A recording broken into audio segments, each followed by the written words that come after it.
Amid cautiously optimistic talk of progress, Secretary of State Marco Rubio says work does remain when it comes to ending Russia's almost 4-year-long war in Ukraine. Rubio said U.S. and Ukrainian officials held productive talks for about 4 hours on Sunday, but said there's a way to go before finding an endgame. We continue this very important work, building off what's been achieved, not just in Geneva, the progress we've made there, but the progress throughout the week as we've been communicating. The end goal is obviously not just the end of the war. Obviously, that's central and fundamental. We want to see the end of the killing and the death and the suffering, and I'm sure the Ukrainian side, I know they do as well. They want peace. The discussions were held in Florida ahead of this week's Moscow visit by U.S. envoy Steve Witkoff, who's scheduled to meet with Russian President Putin. President Trump, pointing to some corruption problems in Ukraine, told reporters there's still a good chance a deal can be reached. Greg Clugston, Washington. President Trump is not discussing details of his phone conversation with Venezuelan President Maduro. Meanwhile, some congressional lawmakers are demanding more information about U.S. attacks on suspected drug boats off the coast of Venezuela. Well, there's an awful lot of snow to be cleared away across parts of the Midwest and the Great Lakes region. Now the storm has its sights set on the Mid-Atlantic and the Northeast. The good news is that it does not look like the major cities at this point are going to be looking at any significant snowfall. There may be some minor accumulations, perhaps from, let's say, areas north and west of Baltimore on up through Philadelphia, New York City, and up to Boston. But it's mainly going to be the interior areas where the heaviest accumulations are going to be.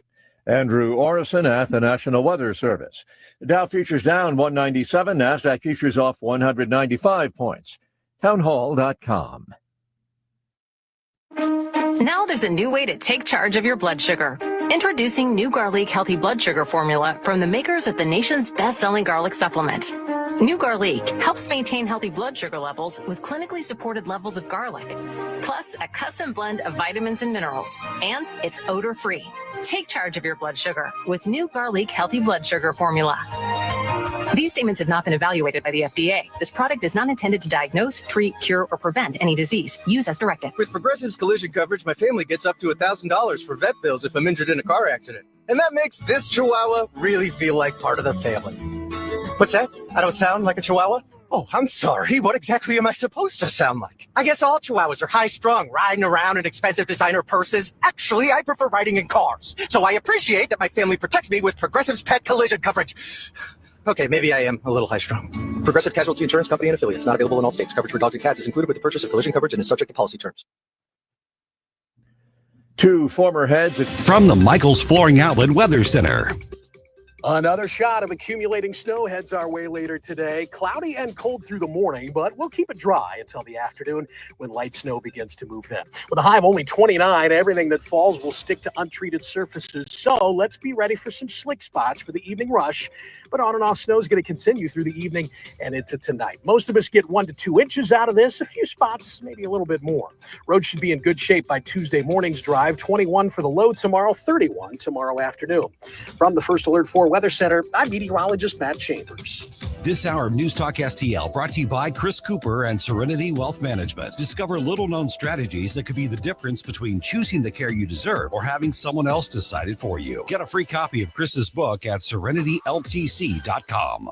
Is diabetes keeping you from enjoying life's special moments? At US Med, we understand the challenges you face, and we're here to help. With US Med, I can finally manage my diabetes without it managing me. US Med offers a wide range of services to simplify your diabetes care. Personalized care plans, convenient access to cutting-edge diabetes tech, and knowledgeable support. Plus, we'll check your insurance so your diabetes care may be covered at little or no cost to you. With US Med, I feel confident and control of my diabetes. I can finally live my life to the fullest. Don't let diabetes hold you back. Choose US Med and experience better birthdays, better adventures, better anniversaries, and better everything. Call now. US Med. Better service, better care. 800-515-2380.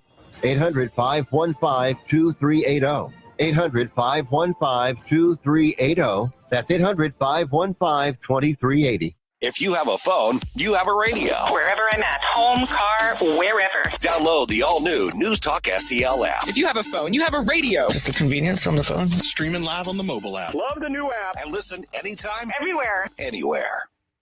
This hour of Mike Ferguson in the Morning is brought to you by Stifel. Request a portfolio review from your Stifel financial advisor at stifel.com. That's STIFEL.com. Mike Ferguson. Shut this sucker down. Susie Moore. I disagree on his assessment of the situation. Get up! Get up! Can't you hear the alarm? Get up, St. Louis. You're not supposed to lie, but you're definitely not supposed to lie when you're under oath. Mike Ferguson in the Morning on News Talk STL. Get up! Get up! This is your cousin.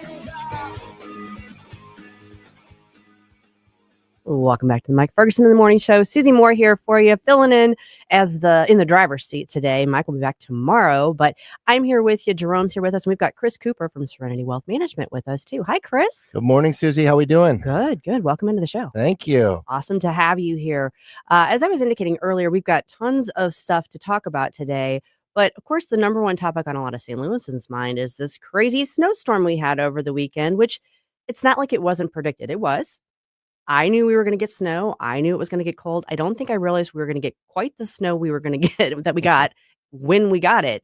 And there were even reports of thunder snow in some places. Yeah, well, it was the first one, so it always catches us off guard. I know. I'm still cold. I know. It's weird. We're not used to it, and I guess there's more coming. It sounds like it sounds like this whole week's gonna be awfully cold, and I don't know if we're gonna get more snow or what. I mean, we're talking like we're neophytes. Okay, yeah, it's winter.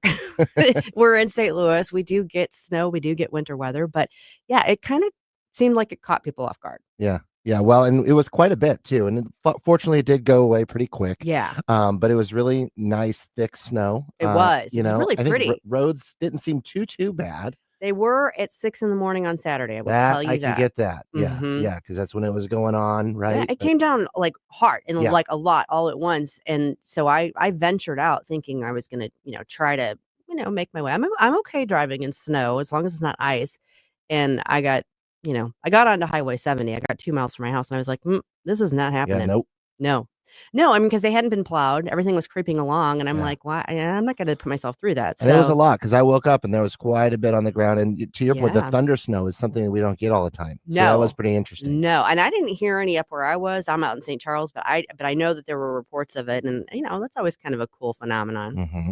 I don't know, but like I said, I guess we're gonna have to, since it's December 1st, not like February 1st. I guess we probably need to kind of adapt our mindset. Time and to get recognize used to it's it, time folks. to get used That's to it. right.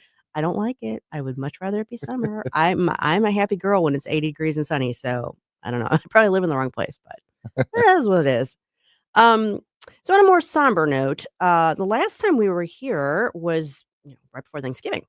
And little did we know that afternoon we were going to have this horrific situation unfolding in DC. At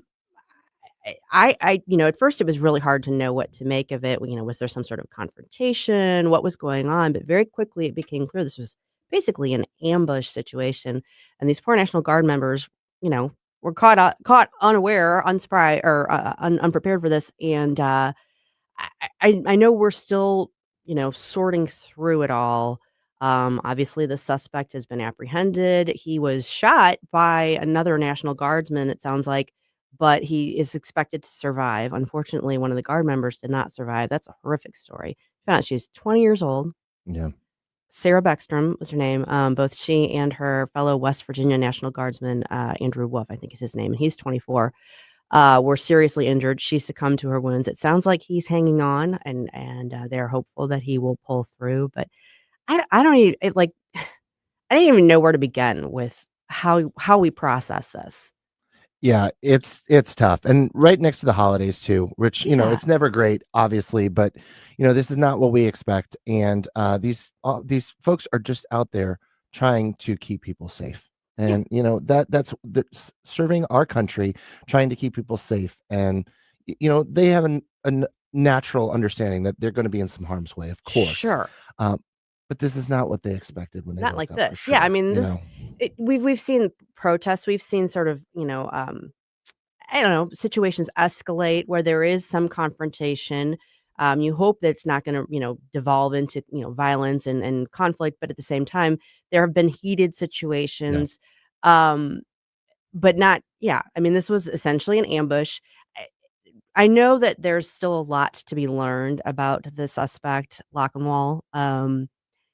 We're getting little dribs and drabs of information. We know he's an Afghan national. We know that he came over after the fall of Kabul, and that he was initially vetted, at least over there, and was working alongside with our forces when we were still there. But that doesn't tell you a whole lot. And from what I don't know about you, but I've been kind of following some of the veterans like Twitter streams and realizing that that alone doesn't vouch for the person and whether or not they should really be here. Well, yeah. We all know that the immigration, citizenship, all of those things are not exactly working the way we would like them to in today's world. Yeah, So, especially when you overwhelm the system. It's pretty hard for it Absolutely. to function properly. yeah. Yeah, the New York Post is actually reporting that, and I've heard this from others as well, that he was part of the CIA-backed Zero Unit group, and that he may have suffered some sort of mental trauma of some sort from being involved in those, conflicts and stuff. But at the same time, this is America. This is not supposed to be the kind of thing that happens here. Yeah.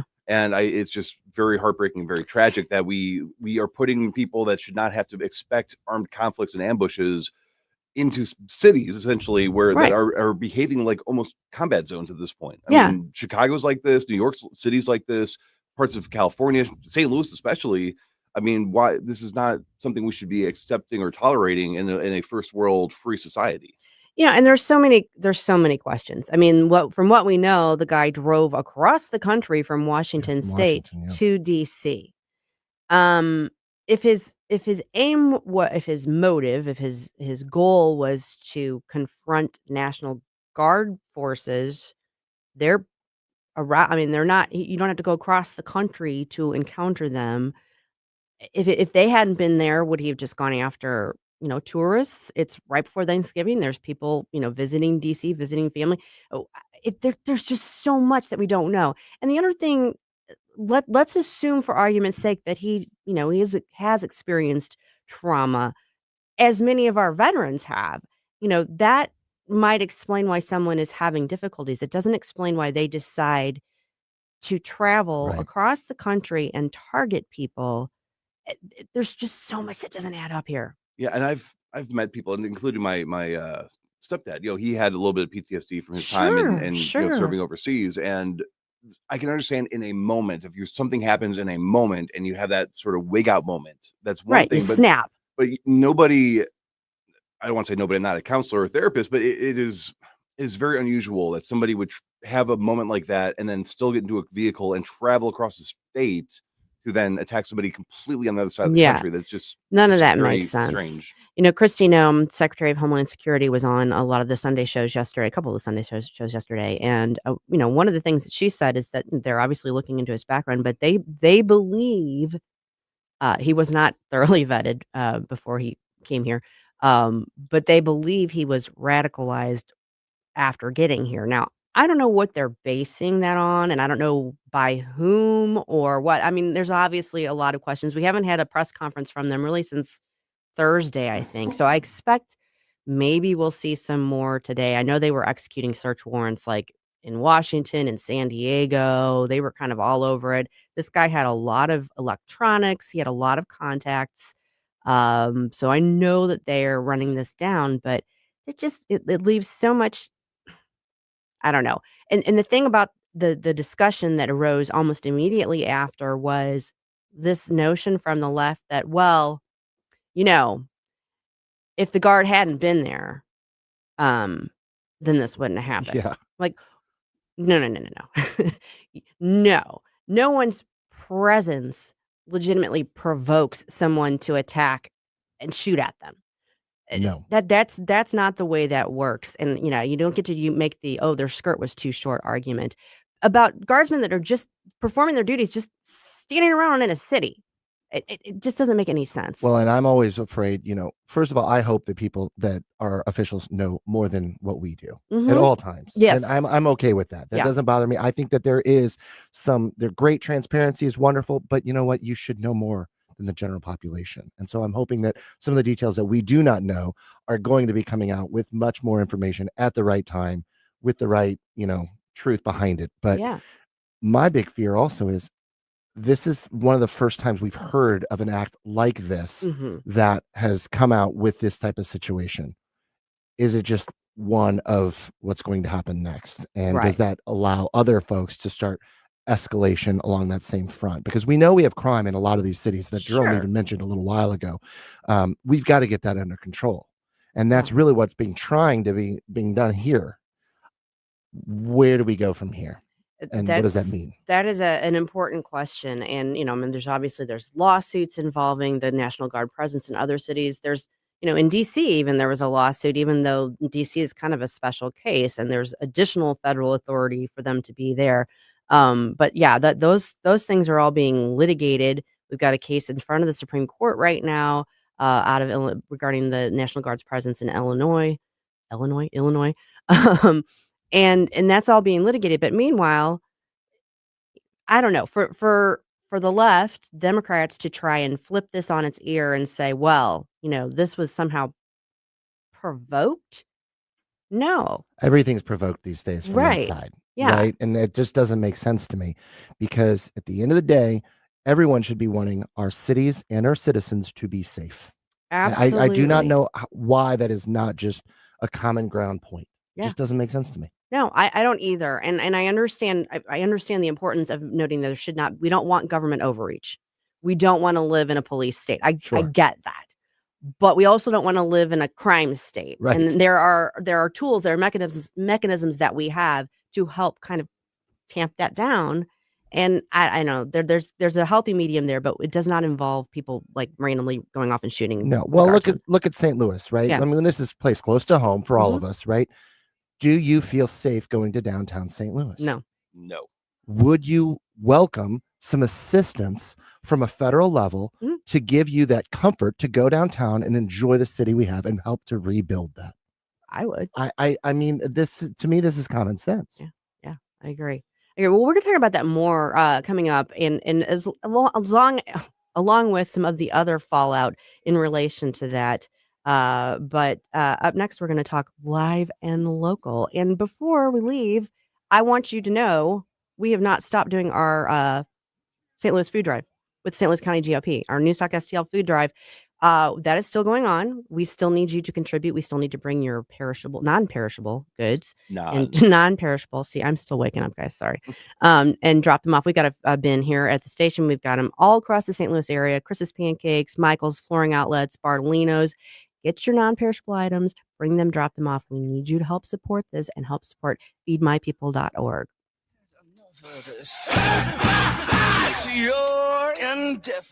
Mike Ferguson in the morning. Always be yourself, unless you suck. On News Talk STL. Kathy Connor from Connor Roofing is here. Kathy, how you doing? Good. Hi, Vic. When you need a roof, I don't want to call a stranger. I want to call you. Yeah, thanks. At Connor Roofing, we're more than just a roofing company. How long have you been doing it? Since 1993. And year after year, storm after storm, you guys are always there. Because this is our home too, Vic. Our kids go to school with your kids. We cheer for the same teams. Go Blues! So support your neighbors. Call Connor Roofing at 314-375-7475 or CONNER roofing.com. Thanks, Vic.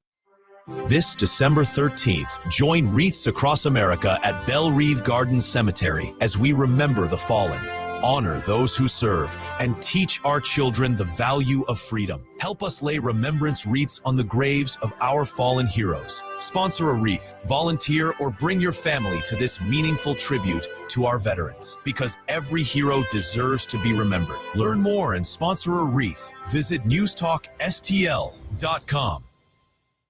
Hey, it's Susie Moore. If new flooring makes you think hassle, think again, because Michael's Flooring is changing the game. For over 30 years, Michael's has been locally owned and trusted for quality, variety, and amazing service. Whether it's carpet, hardwood, laminate, luxury vinyl, or ceramic tile, their expert team makes installing new floors exciting, not stressful. That's why customers keep coming back. Visit Michael's Flooring at St. Peter's, Starting Prairie, Creve Coeur, or online at igotfloored.com. That's igotfloored.com. Hey, Columbo here for Rockwood Charcoal. Rockwood is made from 100% pure Missouri oak and hickory, so you're cooking with the best and supporting local industry and a local business all at once. There's over 100 area Rockwood retailers. Find yours at rockwoodcharcoal.com.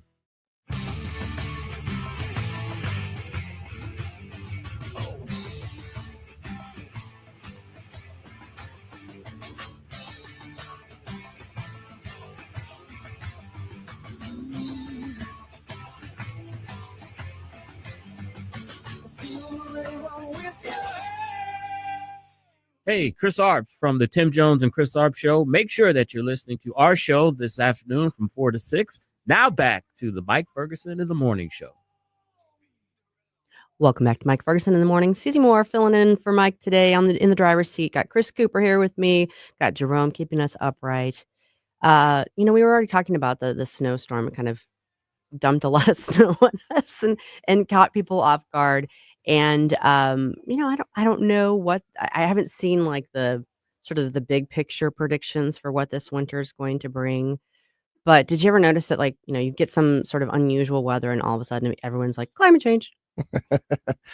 Didn't I read an article that the ice caps actually increased this year? I wouldn't be surprised if that is the case because they're starting to shift the narrative to, well, now we may have some abnormal cooling. Yeah.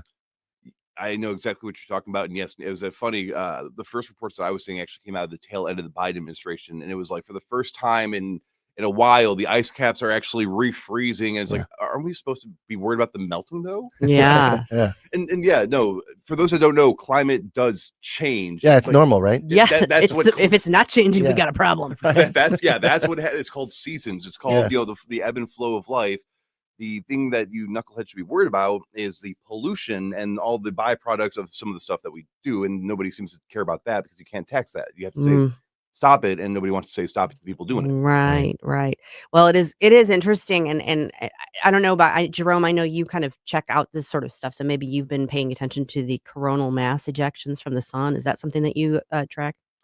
Not as much as probably Gabe would. Okay. I have an idea. Miss our rocket scientists. Yeah, so I know some things, but when it comes to like space stuff, I'm not quite as there in terms of my understanding of math and science. I'm a weather junkie, but I'm not a solar weather junkie, but I have kind of dialed into some of that community by accident. And so from my understanding, there's some major activity on the sun. So we may even see have more opportunities to see northern lights coming up here. Ooh. I like that. I do like I miss that. the first ones. They don't happen at the right time for me and my family, unfortunately. Usually it's a little bit later in the evening, and you have to know to go out and look, and you have to know where to look, and you have to be away from the light pollution. Yeah. So Well, I think if I did this, it would save me money because I wouldn't have to go to this Alaskan cruise because then I wouldn't have to, But you're going to see it much better there. I would think so.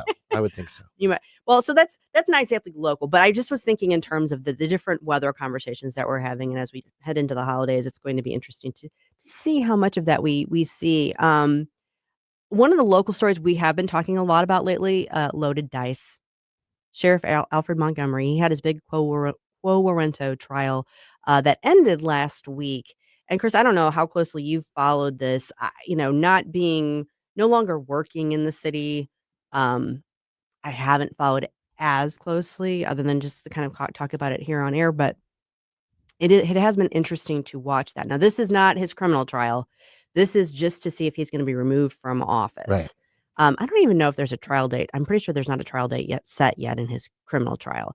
It'll be after the first of the year. I'm sure of that. But so they had several days of testimony, and you had this sort of battle of wills going on between Judge Stephen Omer, who's overseeing this, and the attorney who's representing Montgomery, who is also himself a former judge. And for me, as a recovering attorney, it was kind of fun to see all the players like, oh, I know that person, and see them duking it out. So they wrapped that last week, I think on Tuesday. And the thought was, okay, well, we know he's not going to rule like just immediately, but probably in the next few days, we'll get a ruling from him as to whether or not Montgomery keeps his position or not. Well, I have an update on that. It does not look like we're going to get a decision on that anytime in the next week.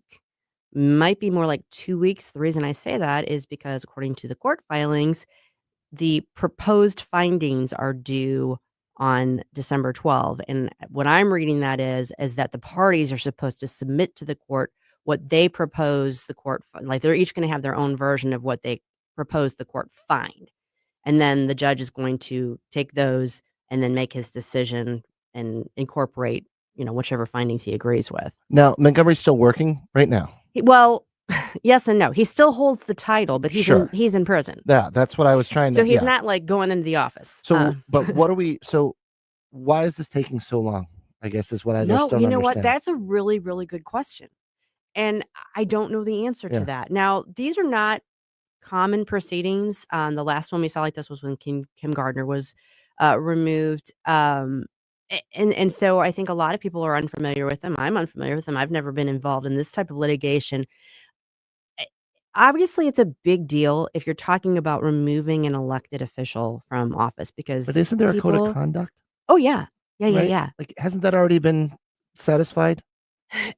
I think that's a good argument for why he should be removed, but in terms of the actual process, because when you think about it, the voters installed this person. Fair enough. They chose this person. And so some other official, some other entity, some other government body is saying, no, we're going to say no. And if you polled the voters, they might all agree with it, but you can't have a snap election like that. Right.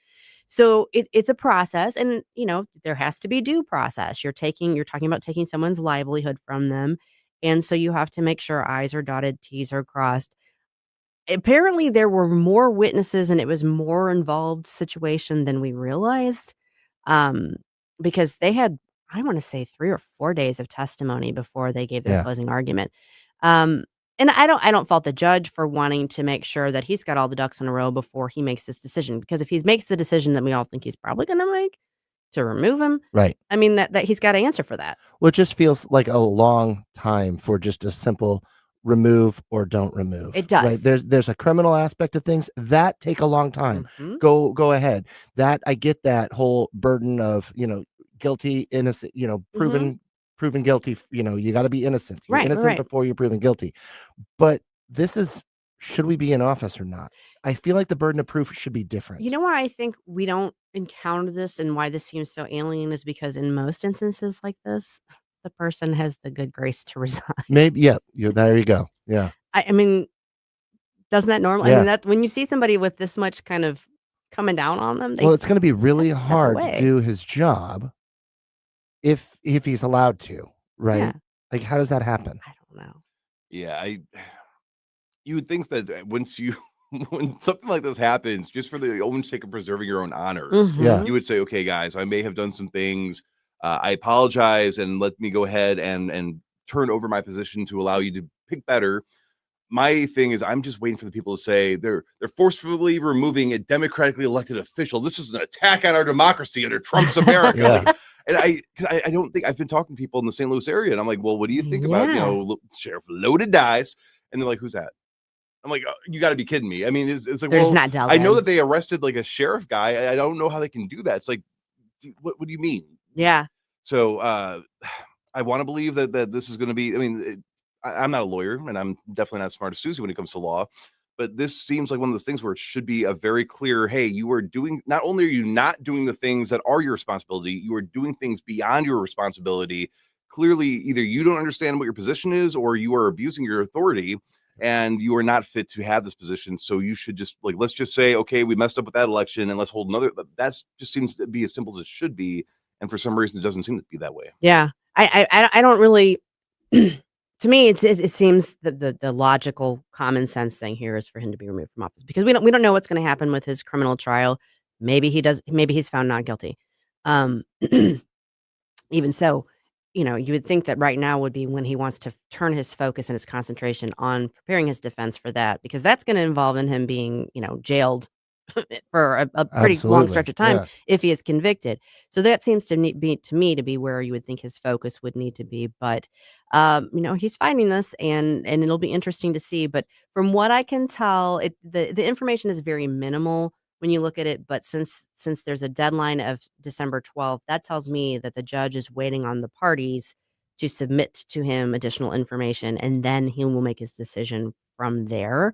So I wouldn't be surprised if we don't see a decision until maybe the following week. Yeah. So, meanwhile, the people of St. Louis are probably wondering what the heck's going on with the sheriff. Fortunately, the sheriff's office isn't like directly involved with law enforcement. They're not there to fight crime. That's not what they do. That's a police department.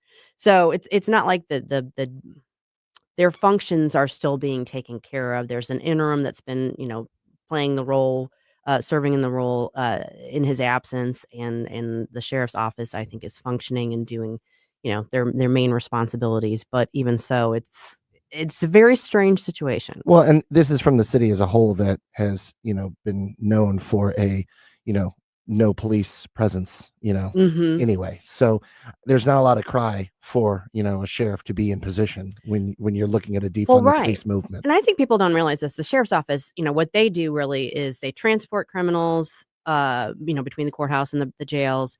They provide the bailiffs in the courthouse, that sort of thing. They serve subpoenas. They're not the ones out patrolling the streets. They're not the ones responding if someone has a robbery or break-in, that sort of thing. So it's not. It's an important function, but it's a different function that sometimes people think. And either way, the person who's running the show needs to be able to be there and be doing it properly. And I don't think Alfred's been doing that. No. Up next, we're going to talk a little bit more about that horrible situation in D.C., the shooting of the National Guard officers, and the kind of larger implications for maybe our immigration policy here in the States. Up next.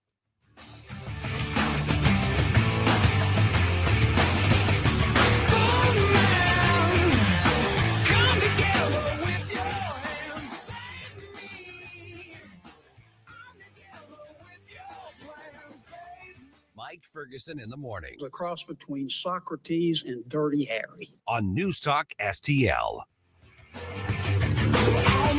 All the information I need on the drive to work. Mike Ferguson in the morning. I keep it on throughout the day, whether it's local, national, or something big that's happening overseas. News, analysis, and opinion. St. Louis is #1 for conservative talk. News Talk STL. From the Michaels Flooring Outlet Weather Center. Another shot of accumulating snow heads our way later today. Cloudy and cold through the morning, but we'll keep it dry until the afternoon when light snow begins to move in. With a high of only 29, everything that falls will stick to untreated surfaces. So let's be ready for some slick spots for the evening rush. But on and off snow is going to continue through the evening and into tonight. Most of us get 1 to 2 inches out of this. A few spots, maybe a little bit more. Roads should be in good shape by Tuesday morning's drive. 21 for the low tomorrow, 31 tomorrow afternoon. From the First Alert 4 Weather Center, I'm meteorologist Matt Chambers. Chris Arps here, and after Becky and I leave church on Sunday, we head down the street to Capriotti's to grab a classic meatball sub. And of course, for dessert, I get a giant chocolate chip cookie. I love Capriotti's, and you will too. On Manchester at McKnight in Rock Hill. This holiday season, help Feed My People fill the shelves. News Talk STL and the STL County GOP are partnering for an annual food drive, November 10th through December 21st. Drop off your non-perishable food donations at all Bartolino's restaurants, all Chris's Pancakes and dining locations, and all 3 Michaels Flooring outlets, or at the News Talk STL studios. Hey, it's Larry Connors, and together we can make a difference for families in need. Visit NewsTalkSTL.com for complete drop-off locations.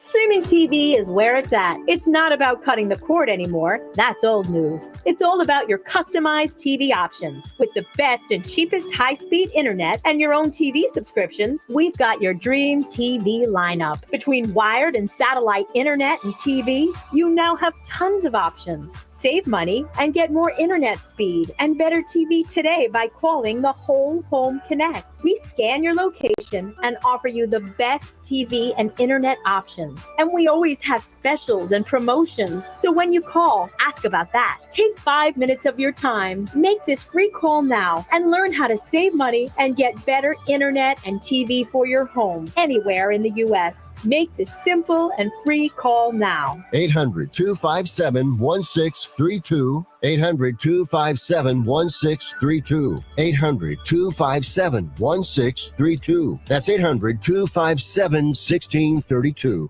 Tim Jones and Chris Arps in the afternoon. Did Donald Trump and Republicans make everything great again over the weekend? We'll discuss with Senator Jim Talent at 425. At 525, Red State Headlines with Susie Moore. Tim Jones and Chris Arps. Weekdays at 4 on News Talk STL.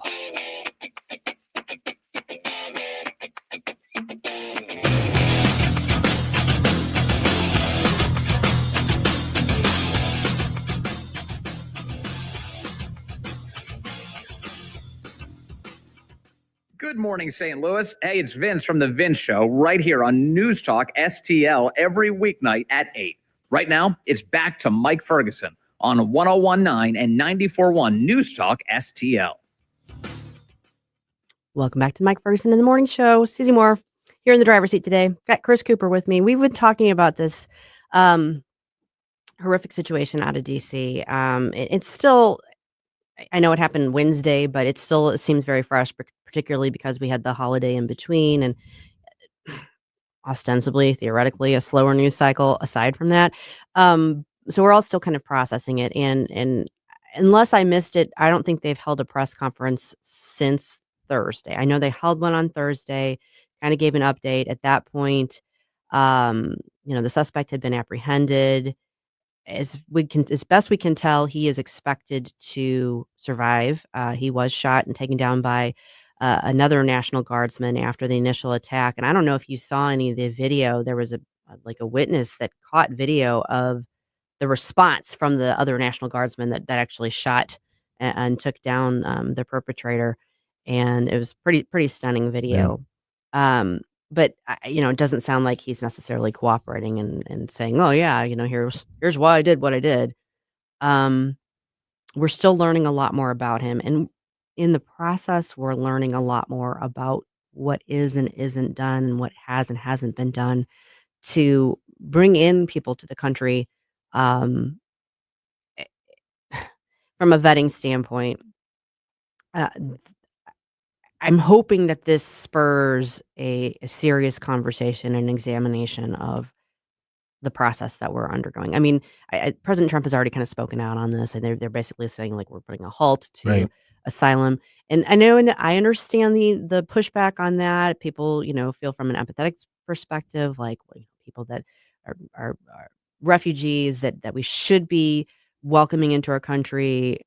I understand that argument. I particularly understand, after the fall of Kabul, why there was this sentiment of, the people that were our allies when we were in Afghanistan, we shouldn't abandon them and leave them behind. The Taliban is not going to be kind to them at all. Well, it wasn't the greatest exit that we've ever had from a situation. No, I'd say it was one of the worst. Yeah. And we're still seeing the fallout from that.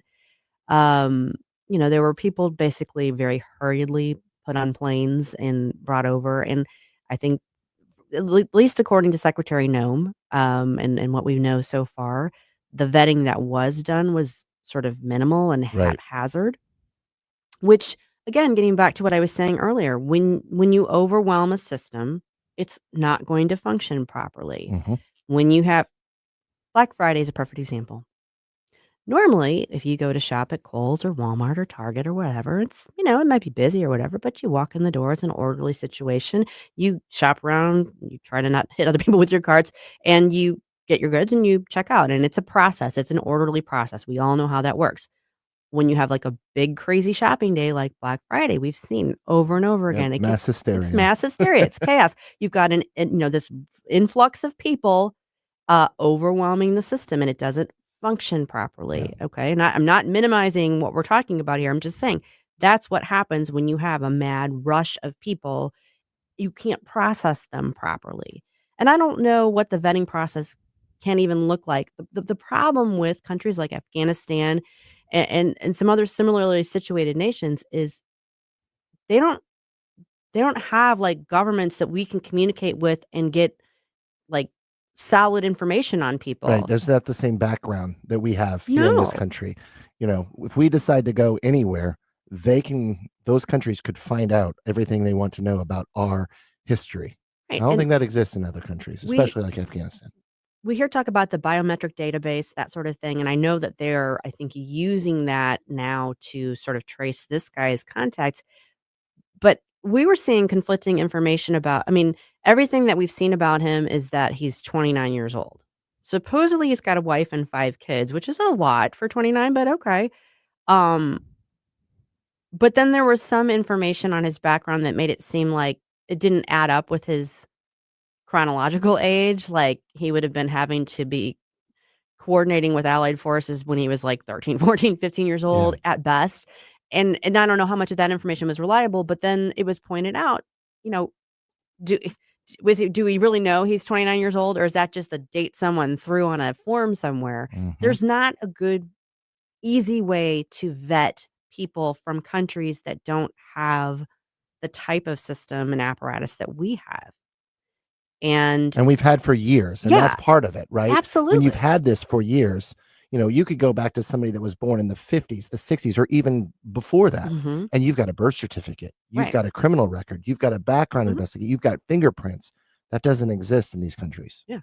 I also would like to point out, this comes from Allison, but this is confirmed by ABC News as well. In Texas, they found a different Afghan national refugee who had built a bomb with the intention of carrying out a weapon of mass destruction type attack. So, to what I think you're saying is that, yes, there are nations where the culture is just incompatible. And it should not be controversial to say that. It should be, I mean, if you look at the various waves of immigration that we've had, going back to even Ellis Island with the Italians and some of the Jews and stuff like that, it was people that came here that said, okay, my homeland's gone a little bit nuts, or, the opportunities are not there, whatever the case may be. I'm going to maybe keep a little bit of my identity, but I'm going to embrace this new land. I'm going to fully immerse myself as an American and embrace what this land that is going to provide for me. That you I can just provide hit on it, right? That's very different. And so that was the thing. And I guess, communication and travel was a little bit differently. So if you were going to go to a new nation, it's not like you could just call up your people back home and go on Skype and continue that way. You couldn't just send money back home that way. You really had to say, I'm going to be an American if you came here. You're committing to it. Yes. Yeah. And now we don't have that as much. I was watching this podcast called Whatever, and sometimes it is a little bit misogynistic, but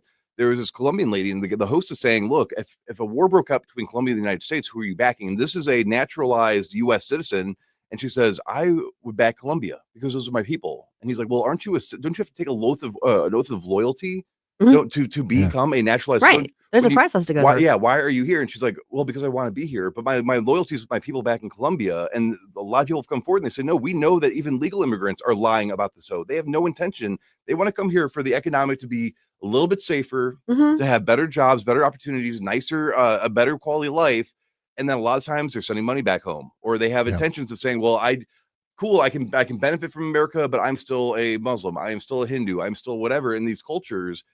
That needs to change. And that's where I think the vetting comes in. Are you from a culture where it's okay for you? This stuff is going on a lot, and it's okay for you to do honor killings. You're not allowed to come here. That's not compatible with Western or American values even. Right.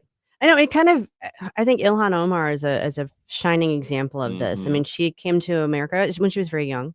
But she has obviously benefited from the opportunities presented to her here. She has made her way to Congress. She is a well-known Congress member. I mean, she's not just a face in the crowd of 435. She is a well-known Congress member. She has vastly improved her financial situation, which needs to be looked at. And yet her instinct and her demeanor, her presentation is always, always, always to be critical of this country that's given her these opportunities. And, I embrace your heritage. That's great. But if you are so critical of the place that you are, and not in a way, there's constructive criticism. There's like, things aren't great here. How can we improve them? And then there's, this place sucks. Yeah. And that's all I hear from her. And that's what you're hearing from a lot of immigrant populations. And I don't want us to not be that beacon. I don't want us to not be that welcoming country, but we're welcoming people that want to be part of our country, not to tear it down. Yeah, I think we should just pause it until we figure out the situation, and then we can go back to let people in. Because to your point as well, one of the funniest things to me is when at the beginning of the No Kings anti-ICE protest, when you see people marching with the flag saying, this is my homeland flag, but by the way, I'm not going anywhere. It's like, why are you flying the flag of the place you don't want to be? It's a complete contradiction. It's the entitlement. It's the, you guys are evil, but thanks for the stuff. Yeah. That's not compatible. And thanks for letting me say it here openly. That tells me somebody's paying them to be there, by the way. That is probably very, very true. Jerome, you mentioned pausing it. I mean, I think we're seeing that. I think we're seeing, Chip Roy's already introduced the Pause Act. And President Trump has been talking along those lines, and we're going to see this. So it's like, it's sort of been building. There's this, okay, well, first of all, let's secure the border, which has been done. Thank you very much. Thank you, President Trump. Thank you, Trump administration. We appreciate it because, and guess what? It can be done. Hey, how about that? So there's that. And quickly too. Yeah. Then start looking at how else people are coming in, the people that came in when things were not being handled properly. And there's the TPS programs, temporary protective status. You know what that means? Temporary. right. It's in the name. Oh, There are countries whose populations here have had temporary protected status since the 90s. that's not okay. No, it needs to be Seems permanent to reevaluated. me, but It needs to be reevaluated. All these things. So, I mean, we've kind of wandered far away from the actual incident itself, but it opens up this discussion, and I don't want it to be knee jerk. I don't want us to just basically say, okay, everybody out, or no one else ever comes in. But I also think we need to pause. I think we need to take a breath and take a look at how we are doing this, how we are letting people into the country. How can we do it better in a way to ensure that the people that come here want to be here and are going to be productive members of our society? Yeah, Thomas Massey got it right. He said that only people that are self-sustaining that can come here and be a economic net positive should even be given the opportunity. And if a bar or a hotel or any other business out there was operating the same way that our immigration policy was working, they would shut it down and say, look, you need to do some restructuring here and figure out why you have all these people coming here and causing bar fights every night, right? Yeah. Now, on a different note, what's the weirdest pizza order you've ever had? I can't wait to talk about this. So we've actually found one that probably tops your weirdest experience, and you will find out about that right up after this.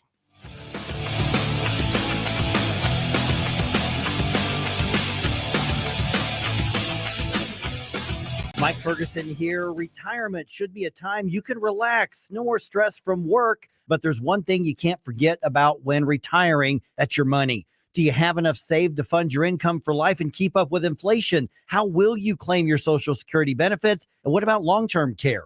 The ClearPath Wealth Management Group at Stifel is here to help answer all of these questions. You can hear their latest views on the markets and investing during On the Money, hosted by Stifel financial advisors Bob Stockdale and Eric Robert, every Saturday morning at 9, right here on News Talk STL. They can help you get organized, guide you through critical retirement decisions, and create an investment portfolio designed around your needs. To schedule your free retirement plan consultation, go to clearpathinvesting.com. That's clearpathinvesting.com.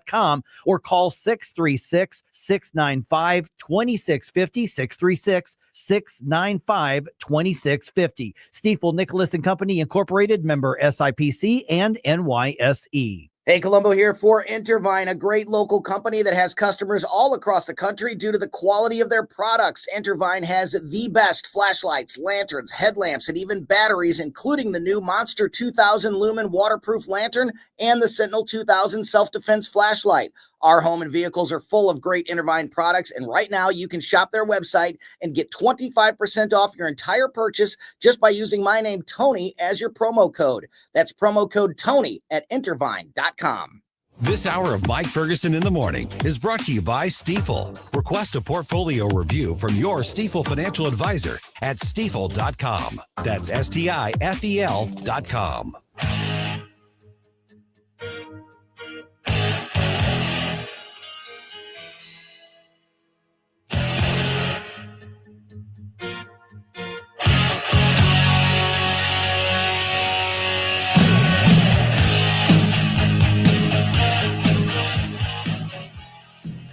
Hey, this is Todd Showalter. Join me for the Right Mind Show on Saturday at 5 as I try to put some fun back into this wacky radio station. And speaking of wacky, let's get back to Mike Ferguson in the morning. Oh, we can do fun here, Todd. You're not the only one. Just saying. Yeah, and from what I'm seeing, this is definitely one of those wacky times. This is going to be some fun ones. So, we've talked before about like interesting food combinations, and we can kind of get into that too. But this story caught my eye, and I know I'm the only person in the room who can truly identify with this because it was spurred on by pregnancy cravings. I'm going to tell you right now, that is a real phenomenon. Like, it just is. Your body starts, you're growing another human being inside of it. Your body starts saying, I need this, I need that. And you're like, that seems a little weird, but okay. It's telling you what it needs. For me, it was fried chicken salad, and I have no idea why, but So my mom, she got grossed out when she was younger by meat. So she became more of a vegetarian until she was pregnant with me. And then she had those steak cravings, those hamburger cravings. And she was like, in a way, I should thank you for being my Raving baby carnivore. because it helped her get her health back in. Yeah. You're welcome, Mom. And Yeah. I found that over Thanksgiving. It's amazing. Well, and being pregnant with me made my mom completely give up cigarettes because it made her feel sick. So I'll take credit for that. So, okay, ask any person who's been pregnant and they can tell you some of the cravings are just, they're not so. So sometimes, yeah, they kind of make sense. Other times, not so much. So recently, a guy placing a pizza order for his wife went viral for illustrating this exact phenomenon. This post has been viewed well over 1 million times. He made the following request, and we've got a picture of the receipt. Okay, brace yourself for this pizza. I'm just going to read off the order: a large hand-tossed pizza, triple pepperoni, extra cheese, okay, banana peppers, light jalapenos. Okay, she's not dealing with heartburn as much as I did. Okay, but that's fine. Half chicken, half mushrooms, half caramelized onions, half olives, light sauce. That's a weird one. Very specific. Now, apparently the guy anticipated that whoever received the order would be like, what? And he included a note. It says, bro, yes, I know this looks insane. And you're probably like, who is this dude? I'm the dude who has a very pregnant wife. I'm done questioning what she wants. I'm scared of her. And honestly, you should be too. I promise this is the order. Thank you and Godspeed. I've actually seen one that is as somebody that worked at a pizzeria. That's actually not the weirdest order. Now that's probably one of those where, especially if the note's saying she's pregnant, you're like, oh, please do not mess this up. We do not want to get it right. Yeah, because not only is he going to get in trouble, we're going to get in trouble. they're nervous for sure in the kitchen. Yes. Yeah. But there's so for those that don't know, you can order pizza with either no sauce or no cheese or both. And so we've had people that they make a note saying like, I am lactose intolerant, but then so they remove like the cheese and they remove the sauce, but then they want like feta cheese. Okay. And it's like, well, that's still cheese. So you have to call them up and say, is this well, yeah, but it's only these cheeses I'm allergic to. So we've had people where it's like no sauce, no cheese, feta cheese, and then like things that are rolling around, so like beef and olives, and they want it delivered. It's like, well, how do you expect it's not gonna be even pizza when It's not going to stick. There's nothing there to keep it on. Why don't we just send you some dough and some of these other items, the toppings, like in separate little containers, and you can just make the pizza yourself. Yeah, get a Lunchable. Exactly. That's basically what you're getting, right? That's charcuterie, not pizza. But no, I related to this because some of the responses to it were hilarious. I do have to say, one person said, bro didn't order a pizza. He submitted a cry for help. Another one was happy wife, happy life. Yeah. Another, now I like this, says, I know he's your husband, but you got to marry him again. And then the big question, which halves go with which halves? That's what scares me. Yeah. They're like, I would have to make sure I made this phone call because I don't know based on that order, should the onions be with the chicken or on the opposite side? I don't know. Right. Mushrooms and olives seems chicken and olives, caramelized onions and I don't know. And that was another thing that we would have is people would want it to be, so let's say you have 4 toppings. So they want like chicken right half, and then they would want like pepperoni left half, onions bottom half to overlap with both of them, and then some other topping top half. And it was just like, can the apps do that these days? Yeah, well, now where I worked, it was if you were in person and that's how you wanted it, we might make an exception, but we would get angry. Well, I wanted it like this. Why didn't you add, look at the notes? Well, the notes we don't get until after we complete the order and your receipt comes out. So when you were looking at it, it's only like you have to physically press only one of 2 halves of a pizza. You don't get the up down option. No. And so we would get complaints about that from time to time. And so it's again, to your point, anybody out there, you come up with a company where it is you make fresh dough and then you side the sauce and the cheese and you basically make it like Legos and you can build your own pizza and it's ready to go. That would be a fantastic idea because when it's 1 a.m. and you had a little too much, right? And you're getting all creative with your buddies in your frat room, we have no idea what you're even talking about. Listen, Sally, that's what I would say to that. No, I mean, I get being particular, but and actually most companies today, most restaurants that you order from today are actually pretty accommodating. Like it's you have way more options and variety now than you used to. Well, technology has made it pretty easy to show the left and the right side, but I've never tried to do the bottom and the top side of the pizza order before. So yeah, I Now mean I'm gonna try it's a this. weird Venn diagram See if I thing can going break on the of the pizza system, thing. you I know? don't know. But yeah, and the thing that blows me away is, as somebody who suffered from heartburn terribly when I was pregnant with my daughter, old wives' tale said this because she had a lot of hair, which she did. Like, first of all, light sauce I get, because anything with tomato, any tomato based anything was like Yeah. deadly. But I don't know how you then go with banana peppers and jalapenos, although it's light jalapenos. But Isn't a banana pepper a light jalapeno? well, That surprised me. I mean, it's just a different kind of flavor. It's more Yeah. of a tangy flavor, but I mean, I understand going light on them, but you're still having the peppers. So I don't understand that combination either. Yeah, cooking order. I'm going to make so many pizza people out there upset right now, but so you can have like well done or undercooked Sure. pizza. I've seen And that. we've I've had seen that. people that would call in and say, "Well, I placed a half and half, but can you only do this half undercooked and this half Oh no, no, no, overcooked?" no, That's two no. pizzas, buddy. And I Yeah. was gonna say, I'm like, I don't think you understand how a pizza works. Right. You can let it come out and push it a little bit further back and hope for it. So they're like, "Oh, that's fine, that's fine." We go ahead and we put it back in the oven just a little bit to try to keep.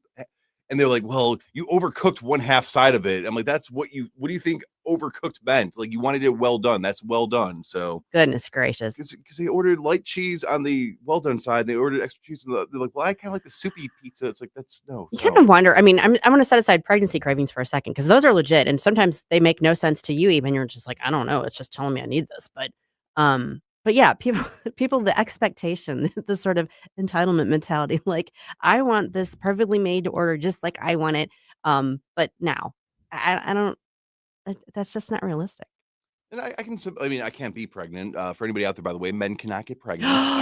You don't say. You're not I allowed to know. say this The on science public is settled. radio. The Yeah, science is settled. So I would not know, but I can sympathize because I've had those moments as an athlete. You work out really hard, Mhm. you do a lot of stuff, and you're on a I think strict it's a similar diet, thing. and then you beat somebody in a match or you win the game, and then suddenly that craving for everything that you've been lacking just hits it. So I kind of, I guess, get a little bit of it, but No, I think it's similar. when it comes, I can get it for flavors, but when you want this weird, crazy nonsense, it's like, do you know how food works? I don't think pregnancy makes it to where you forget how food works. And No. going back to this article, I mean, props to this guy for at least caring enough to try to make an effort. But Well, listen, as somebody who's guilty of occasionally being hangry, and I'm not pleasant when I'm hangry, David can vouch for that. I get it, and the last thing you want is a hungry, angry, pregnant woman. So I have tons of empathy for this guy. I appreciate the way that he put the order out there, and I love that it's gone viral. And I think it was kind of fun to talk about, like imagining what now the question is, was the pizza delivered properly? Well, the only thing we know for sure is that no matter what was done, it was done improper. It was still wrong. It was We know never that. going to be good enough. It was never going to be good enough.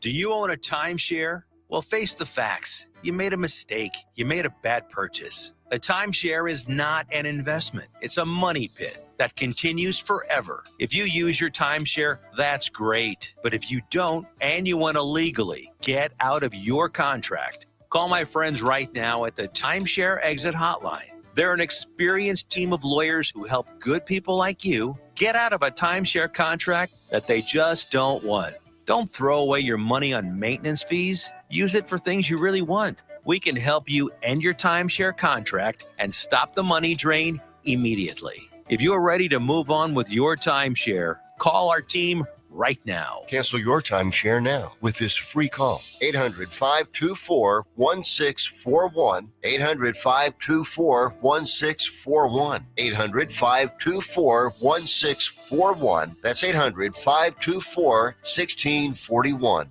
People ask all the time, who the heck is Low Cost Airlines? Well, we're not just one airline. When you're talking to us, you're talking to everyone. We are the discount supermarket for all airline tickets. Plus, we have all the airlines and always have the best prices. American, Delta, United, plus all the specialized international airlines and a lot more.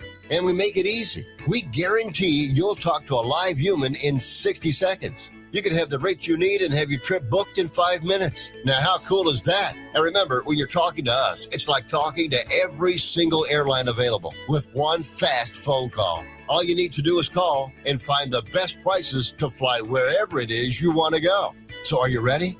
Call Low Cost Airlines right now. 800-515-2397. 800-515-2397. 800-515-2397. That's 800-515-2397. KLGY HD3 Clayton, K270BW Bellefonte, KNBS Bowling Green. This is News Talk STL at 1019, 94.1, and always streaming at NewsTalkSTL.com. Breaking news this hour from Town Hall. I'm Rich Thomason. It is a delayed homecoming for some Thanksgiving travelers. Their plans disrupted by the snowstorm that caused flight delays and cancellations in parts of the Midwest, including Chicago. And now the Northeast, preparing for what could be its first significant snowfall of the season. National Weather Service meteorologist Andrew Orison says some parts of the Great Lakes region were hit pretty hard by a weekend snowstorm. We did have areas of Iowa and Illinois that saw over a foot of snow. In fact, we have one report of 15 inches near a place called Fort Dodge in Iowa. Now another storm is expected to develop Monday across parts of the Ohio Valley and the Mid-South, then head to parts of the Northeast. Plenty of snowfall occurring, and it's going to be the first snowfall of the season for many of these areas. But Orison says it looks like major cities will be avoiding any significant snowfall. I'm Donna Warder. Secretary of State Rubio says weekend talks on Ukraine, which included President Trump's special envoy Steve Witkoff and top Ukrainian representatives, were productive. But there's more work to be done. This is delicate. It's complicated. There are a lot of moving parts, and obviously there's another party involved here that'll have to be a part of the equation, and that'll continue later this week when Mr. Witkoff travels to Moscow, although we've also been in touch in varying degrees with the Russian side. As the war drags on over the weekend, Kiev was hit again by the Russians.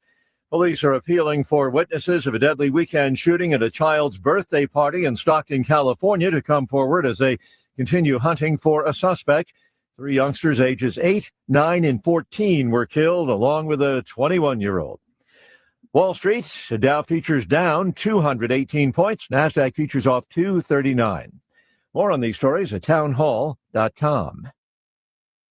Right now in war-torn Ukraine, elderly Jews like Maria face a brutal winter and a constant search for food. She's 85 years old and lives alone. Maria is nearly blind and suffers from a broken hip. She's a Holocaust survivor. Her father and her brother were murdered by the Nazis.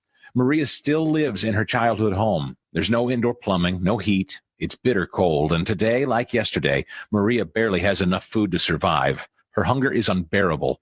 She prays for warmth, for food, for someone to help her. And this winter, as snow falls and the nights grow longer, her hope fades with every passing day. She feels forgotten and desperately needs our compassion. And that's why I am grateful, deeply grateful for the International Fellowship of Christians and Jews. For over 40 years, the fellowship and their supporters have been used by God to deliver boxes stuffed with nutritious food, cooking supplies, and other essentials to suffering and impoverished Jews like Maria. Support their great work at urgentifcj.org. That's urgentifcj.org. From the Michaels Flooring Outlet Weather Center. Another shot of accumulating snow heads our way later today. Cloudy and cold through the morning, but we'll keep it dry until the afternoon when light snow begins to move in. With a high of only 29, everything that falls will stick to untreated surfaces. So let's be ready for some slick spots for the evening rush. But on and off snow is going to continue through the evening and into tonight. Most of us get 1 to 2 inches out of this. A few spots, maybe a little bit more. Roads should be in good shape by Tuesday morning's drive. 21 for the low tomorrow, 31 tomorrow afternoon. From the First Alert 4 Weather Center, I'm meteorologist Matt Chambers. This hour of News Talk STL is brought to you by Rodney and Jen Wallner and the entire Wallner home selling team at Berkshire Hathaway. Call them today at 314-810-SOLD. 314-810-SOLD. Is diabetes keeping you from enjoying life's special moments? At US Med, we understand the challenges you face, and we're here to help. With US Med, I can finally manage my diabetes without it managing me. US Med offers a wide range of services to simplify your diabetes care. Personalized care plans, convenient access to cutting-edge diabetes tech, and knowledgeable support. Plus, we'll check your insurance so your diabetes care may be covered at little or no cost to you. With US Med, I feel confident and control of my diabetes. I can finally live my life to the fullest. Don't let diabetes hold you back. Choose US Med and experience better birthdays, better adventures, better anniversaries, and better everything. Call now. US Med. Better service, better care. 800-515-2380. 800-515-2380. 800-515-2380. That's 800-515-2380. Mike Ferguson. I'm a stud. I'm ballsy. I don't take no from anyone. Susie Moore. I disagree on his assessment of the situation. Get up, can't you hear the alarm? Get up, St. Louis. So it's time to get out of bed. Pour yourself the greatest cup of Kofifi the world has ever seen. Rise up with one voice, drain the swamp, and take back our country. Today's the day we're going to do it, and it's time to do it right now, believe me. Mike Ferguson in the morning on News Talk STL. Get up, this is your cousin. Is it me that's supposed to announce to our guests, like, here's the instructions for actually doing the Kafifi dance? It's trial by fire. I gave him a little bit of a heads up. Yeah, I didn't know to dance. Yeah, I said you got to move around. I would have gotten out of my chair. I saw the shoulders move a little bit. It's something you kind of have. It's an acquired skill. Yeah, I guess I'm gonna have to come back. You're gonna have to come back. That's gonna be the New Year's thing. We're teaching everybody at the station, all the guests. We're gonna have like the Bears, the Super Bowl shuffle. It's gonna be the Kafifi dance. The Kafifi dance. Yeah. I like it. Got to get with it. It's good. It's get you up, get you moving around, that sort of thing. Good. Welcome back to the Mike Ferguson in the Morning Show. Susie Moore here in the driver's seat today. I've got Chris Cooper with me. I've got Jerome with me, and I want to talk a little bit about those Venezuelan drug boats. So this is a topic that kind of heated up over the holiday weekend. The Trump administration has been taking out drug boats in and around Venezuela. Basically, they're referring to them as narco terrorists. They've been declared foreign terrorist organizations, and I understand the rationale behind that. You're talking about the drug trade, the fentanyl epidemic, the drugs that have been pouring into the country, particularly with our lax border policies in the preceding years. And they're poisoning the population. I mean, there was 100,000 deaths from drug overdoses last year. Did I see that right? Yeah. I don't know very many people who don't know somebody who's been affected by this. I certainly have been affected by it, and people, extended family.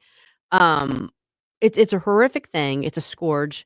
It's a poisoning of the population. So I think that there's legitimate argument for the designation as a foreign terrorist organization. I think that I understand that you could make a colorable argument in the opposite direction, but I think there is a colorable argument for the administration making these efforts to tamp down on the drug trade and to dissuade the criminal cartels from trying to continue to bring this poison into our country. So they're doing it in a very aggressive fashion. They're basically blowing these boats out of the water. The boats are manned. They're not autopilot. They're not Tesla boats.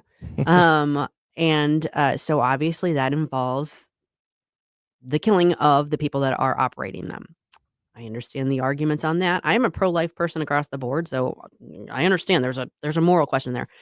But for one thing, our Attorney General has made it very clear this administration is, no holds barred on this. And she was on the Sunday shows yesterday. She was on with Shannon Bream yesterday. Yep. And she was asked about this, and she said, her quote was, "If you are a narco terrorist, we are coming after you." I think that they are doing the, basically, I don't know. I'm trying to think of how I would characterize it. They're trying to use this as a deterrent. The ultimate goal here is to put the cartels back on their heels and keep them from running the show here. And so this is it's a very aggressive stance. I get that. but this administration isn't playing around with it.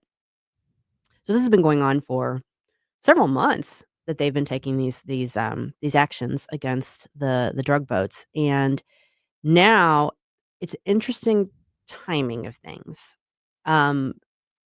We talked about this last week, the Seditious Six, that video that came out with Alyssa Slotkin and Mark Kelly and other Congress people who are either former military or former intelligence, with their "Don't Give Up the Ship" video. Mm-hmm. And in that video, they just wanted to remind our military and intelligence community members that, you don't have to follow illegal orders. Yeah, they need to watch some movies about military because I think that people die when you don't follow orders. Well, yeah. So that's And- you don't have that choice, I don't think. And interestingly, they're right. They're technically right that if it's an illegal order, Yeah. you don't have to follow it. You're not supposed to follow it, but those are determinations that are made at a higher level, and that you're not supposed to put that on the rank and file, the troops, to be questioning each order they're given. And when pressed on, okay, what illegal orders are you talking about? First of all, they're like, oh, well, we don't really know any in specific. I mean, we're just saying in general. Well, in general, everyone knows that if it's illegal, you're not supposed to do it. We get that. Okay. That's pretty clear. So they couldn't, when they were questioned on this video, none of them could come up with an example. And then suddenly, all of a sudden, there's this Washington Post article about, oh, we think there was an illegal order given in relation to one of the strikes on the drug boats. Isn't it amazing how that all just kind of timing wise came out that way? I'm not even presenting it very well, but the timing of it is, it's hard to miss. Let's just say.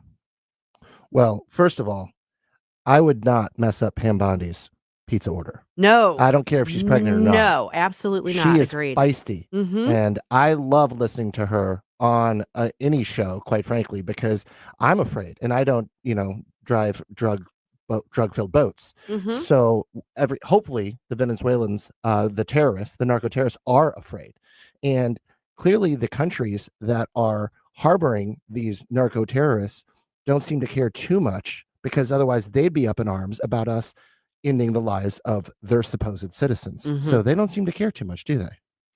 Well, when it comes to the boat specifically, though, from what my understanding is it's not the guys that are like the narco terrorists, which we have south of the borders. Sure. Los Zetas, absolutely. These are the most brutal people probably in the illegal drug trade right now, like terrifying people. But the people driving the boats are usually either poor people, or it's like, hey, we have your family, you're going to drive this boat, or you don't have a family.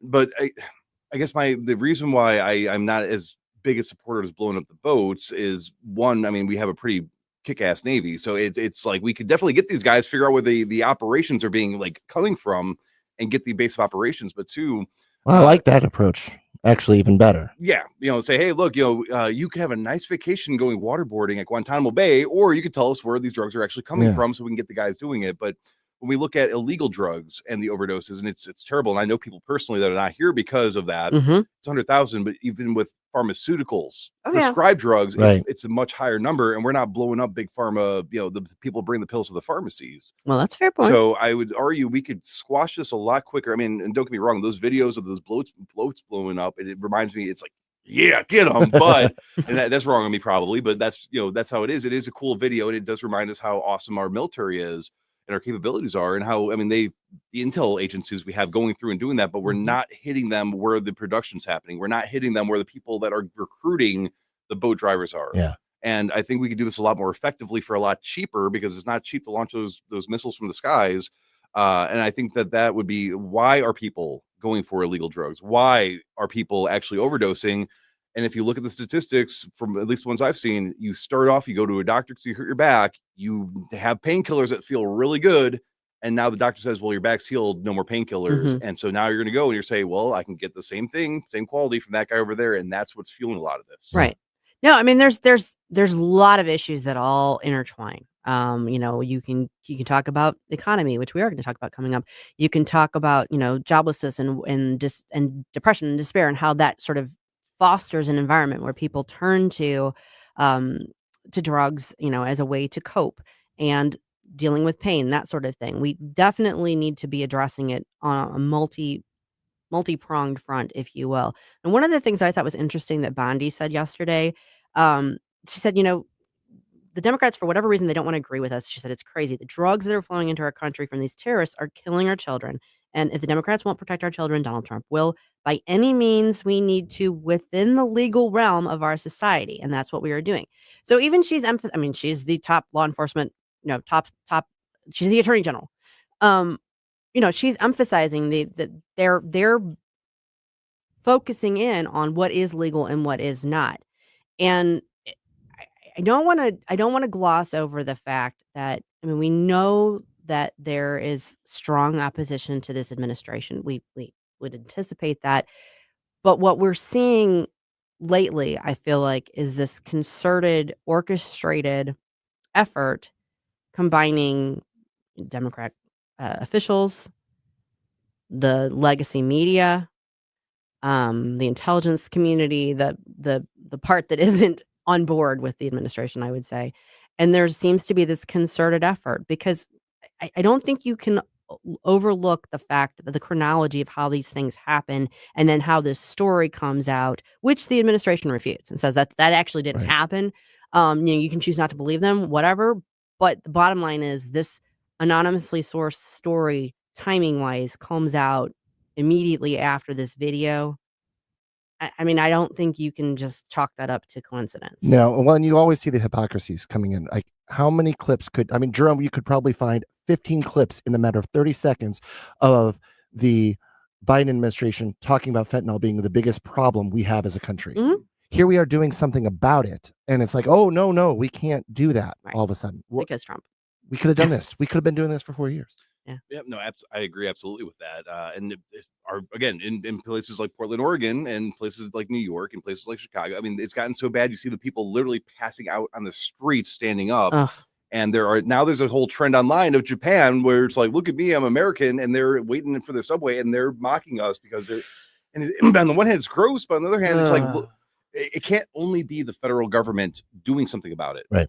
Especially when you have a Biden administration specifically not doing anything about it. Yeah. And then you have states saying, well, it's your right to be strung out in the streets and kill yourselves and overdose. And that's just, it really, truly hurts me to have to say that. But it's like, how am I going to be mad at the Japanese for mocking us when our own people that are supposed to be taking care of this do the opposite? Yeah. Well, I do think it's something that needs to be approached from multiple angles. And as I said, you can have colorable arguments about whether or not this particular method that's being employed is appropriate or not. But the fact that they're trying to now spin it into, it's an illegal order. Yeah. It's very troubling to me. The whole situation is very troubling. Don't try to make me stop. No inspiration. You have a soul so dark it is no more. Mike Ferguson in the morning. Let me just say this with all due respect. You really don't know what you're talking about right now. On News Talk STL. The Vic Borselli Show. Hey, Ken. Yeah, Vic. I've been thinking about something. What? What do Jews do on Thanksgiving? On Christmas, they go to Chinese restaurants, right? Let's find out Monday at 10:25 when we talk to Karen Kaplan. Weekday mornings at 9 on News Talk STL. Hi, it's Mark Harder with RE/MAX Results, the largest RE/MAX franchise in the region. The summer housing market is hot, and the fall market looks to be as hot. If buying or selling a home is in your future, it is time to act now. Someday is not a day on the calendar, but today is. Call me, Mark Harder, for fast results. RE/MAX Results, 314-852-8933, 314-852-8933, and start packing. Hi, Sean Long with STL Fenceworks. Our company realized another extraordinary year of great business. I thank God for engineering our success and for this great nation and all the blessings it offers those who persevere and work hard. Second, I want to personally thank the great customers who put their faith in our company to make their home and backyard dreams a vision fulfilled. STL Fenceworks doesn't exist without you, and I'm humbled and grateful for your patronage. I also want to thank all my great employees. You're the backbone of STL Fenceworks. You make my vision a reality. I'm truly honored to work amongst such fine people.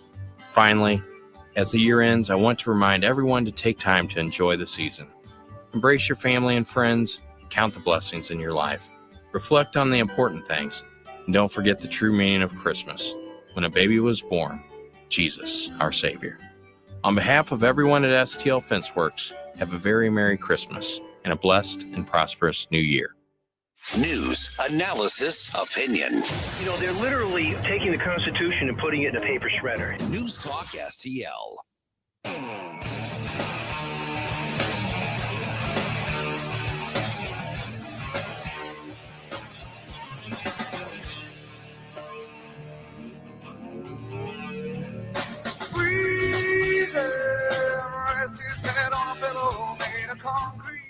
Good morning, Missouri. It's your boy, Joe Pags. I'll talk to you tonight at 10. But right now, let's get back to Mike Ferguson in the morning. I'm back in the 90s hanging out at Riverport. It will always be Riverport. I will say I understand that Eddie Vedder's politics are not aligned sometimes with ours. No. But it's such a good song. I mean, come on. When I play this to people, like, how dare you play Pearl Jam? Well, I control the board and you don't. So ha ha ha. Great album too. It's okay. I'm just reliving my fantastic. youth through it. I'm good with it. I can separate my politics from my entertainment. We all should. Absolutely. We're rounding the corner. We're on the last month now of 2025. This is the big retail season. Everyone's kind of focusing in on consumer confidence and what the Christmas buying season is going to be like. And I figured, you know what? My co-host today is Chris Cooper of Serenity Wealth Management. Who better to talk to about the state of the economy, what signs are looking good, what signs are looking bad, than Chris. So Yeah. Thank you for allowing me to pick your brain. No problem. Happy to. Yeah. So I think one of the biggest questions I have is it seems like we're getting conflicting data points about the strength of the economy. There's some signs of concern. There's some signs that are somewhat, hopeful. And I just kind of want to get your take on it. Yeah. Well, quite frankly, I think a lot of that is because a lot of economists don't think things make sense. Terrorists from an economic viewpoint, or tariffs from an tariffs. We were on tariffs. We're off those now. I was like, going, where are we going with that one? Tariffs are, from an economic perspective, terrible. Everyone knows this. Everyone knows this, right? It's fundamentally in our DNA to go, well, that's going to cause inflation. But we have not seen the impact of that like we thought from an economic point we would. And that is kind of causing everyone to go, well, what's going on here? Why is this possible? Because all the things that we're doing are supposed to be having ramifications that we're not seeing. Now, from my perspective, we haven't seen it yet. Okay. I do think that if the tariff kind of wars do continue or escalate, things will end up showing and reflecting in some of those numbers. But from an overall perspective, we haven't seen some of those impacts just yet. Yeah. Well, and that's been interesting. And that's one of those topics that, people feel very strongly about. I'm kind of agnostic on. I mean, I understand, I hear arguments as to both sides and they both make sense to me. And I don't have the deep economic background to be able to say definitively, like I know one way or the other. I do see the value of them as a negotiating tool and bringing other countries to the table and negotiating better trade deals. That's what I hope is the real value behind it. So I am seeing that. But then, we're saying like the market has gone gangbusters overall. And I know the market isn't everything, but like since it's sort of a psychological beast. And that's really all it is, right? So then back to the tariffs with the market, right? Whenever we see some tariff conversations enter the news headlines, once again, what happens? The market reacts, and usually poorly. And then when the tariff kind of conversation goes away, because all of a sudden there's a great trade deal met, what happens? Everything goes back, escalates, and we get right back where we were, which is basically at all-time highs. Right. Well, we saw that in the spring. When the tariffs were announced, the market took a nose. 3-4 days of ridiculous behavior. Horrible. And then now it's kind of, it's come back and it's going gangbusters. The economy, the markets do not know how to behave like that, because usually when we see mass sell-offs like that, it leads to longer-term recessions. I mean, the general timeline for a downturn like that is 1.5 years or so of recovery time. That does not happen in today's world. And I think a lot of the old school economic theories are a little bit at a loss for this. They just kind of don't know how to handle it. We're in uncharted territory in a way. It's kind of weird. And I think part of that is because no one has taken that stance of, hey, we need to do some things at such a high level to make the, our trade deals are so bad that we're going to go ahead and do the exact same tariff that you have to us. Right. We're going to do that to you. They're kind of pressing reset on the whole system. They are. And that's not, I'm of the opinion that, look, we've been living in a tariff society forever. We just have only seen it on one side of it. True. And that's why all of a sudden we have become much more of an import instead of an export nation. And maybe that's part of the problem. We can't control our own destiny. We have to have drugs manufactured in China and all of these other things. I think that's all Bring of it a back. part of what this administration. I think That's that what this they're is all trying to part of it. do. Yeah, and hopefully I'm prayerful that it will work. We I guess the Fed meets this week or next. Yeah, so government delay changed some of the reporting. Yes. But I don't think it's going to change that because I think they got plenty of time. So there is baked into a lot of this is interest rate reductions. Right, and we've which we seen anticipate that, is right? going to come again. And markets usually react based on anticipation. So I don't anticipate or I don't see any huge change in that because I think that some of the whole arguments back and forth between who's got the power, the president doesn't have the power of interest rates, I do, blah, blah, blah, blah, blah. That's just a bunch of grown men fighting. I think some of that has kind of been put aside, and we see some of that interest rate reductions that have taken place. Right. So that's a good thing. I think interest rate reductions is part of this whole view of the economic system that the president is looking to achieve. I think we're going to start seeing some of that as well. And I think everyone is looking for interest rate to be lower. Yeah. Well, and then obviously that then in turn spurs like home buying and those sorts of those Absolutely. larger purchases people are more comfortable making because they don't have those higher rates to contend with. That's important. And it's not just homes either. It's also business Well, sure. as well. Yeah. Right. So yeah. small business, right? So as a business owner, the best leverage I have to get a favorable rate to do something from a business perspective is to utilize my house as an asset to have collateral in order to fund my business ventures. Yeah. It's huge for the economy, and we need to think about it like that. And that is what the president is trying to do with some of these things. And that's why he tends to say, I want the interest rates to be lower. Right. He might not have per se the exact authority to make them lower, but if people would understand that that's what he's trying to do, it would be really good for America. I don't think anyone's ever convinced Donald Trump that he can't speak things into existence. Good luck trying. Well, look at his background. He's a real estate guy, right? Of course he wants lower interest rates. Absolutely. That makes sense. One of the things I saw discussed, particularly when we were still in the shutdown, thankfully that's in the rearview mirror, was the fact that, the longer it dragged on, the more likely it was going to drag GDP down for the fourth quarter. And I think we probably are going to end up seeing that to a certain extent. And so we are, but we are also still continuing to see a lot of growth in AI generated anything AI. You say AI and it's like amazing, right? It turns to gold. Yeah. No one really even understands exactly what that means either, which is kind of scary. Yeah. But we continue to see that major growth in that sector.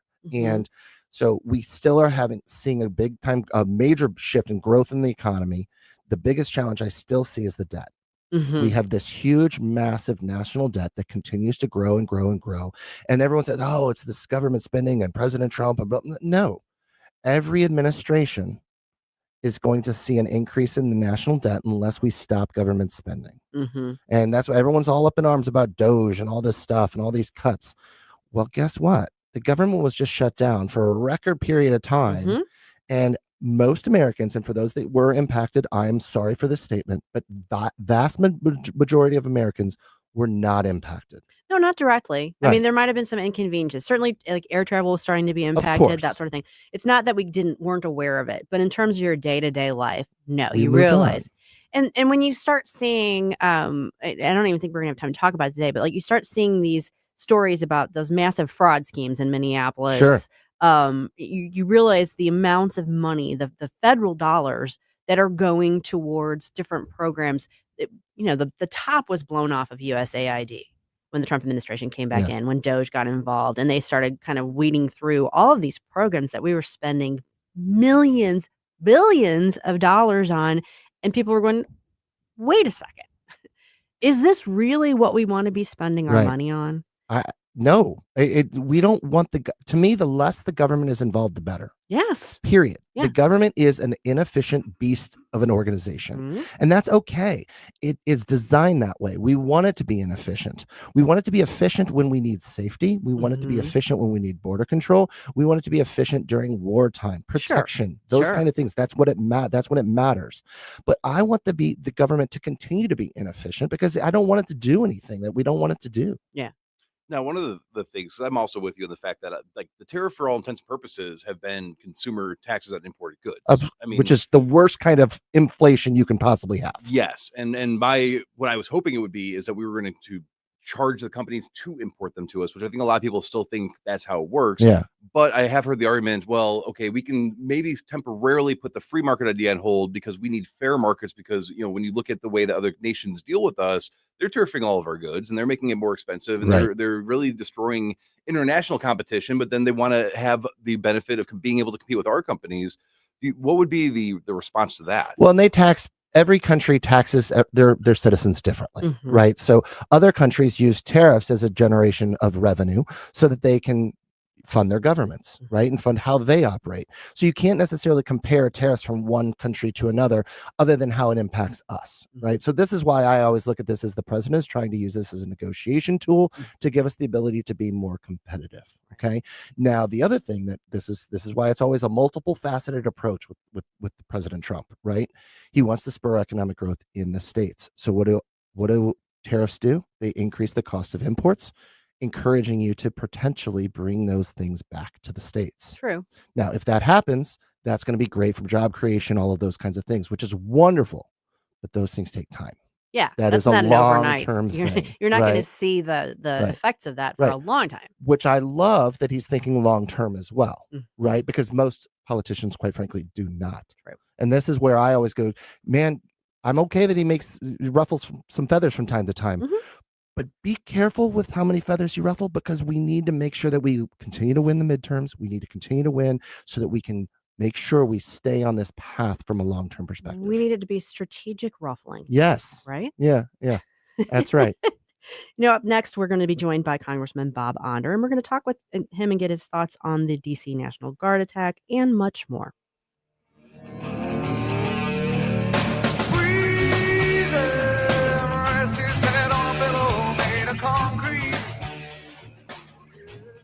Mike Ferguson in the morning. I've driven all over Washington, D.C. I cannot find the money tree. On Newstalk STL.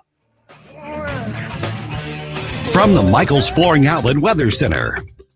Another shot of accumulating snow heads our way later today. Cloudy and cold through the morning, but we'll keep it dry until the afternoon when light snow begins to move in. With a high of only 29, everything that falls will stick to untreated surfaces. So let's be ready for some slick spots for the evening rush.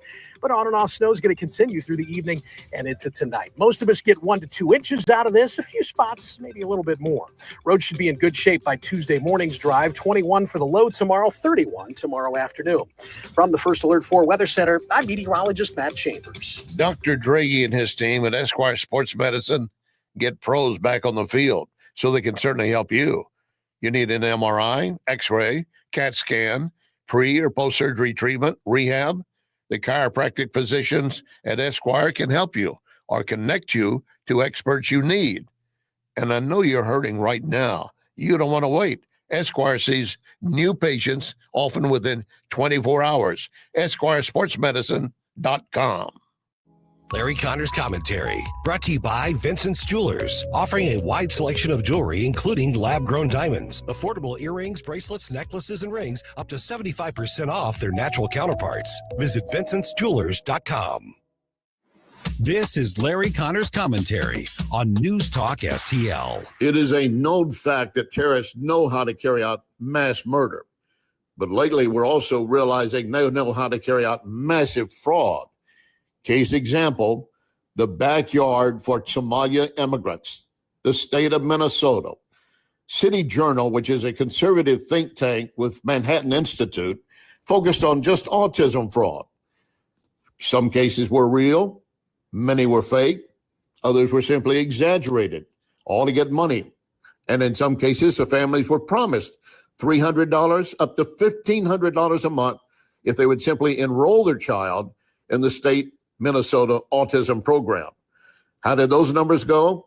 Well, in 2018, $3 million paid out by the state. By 2019, $54 million.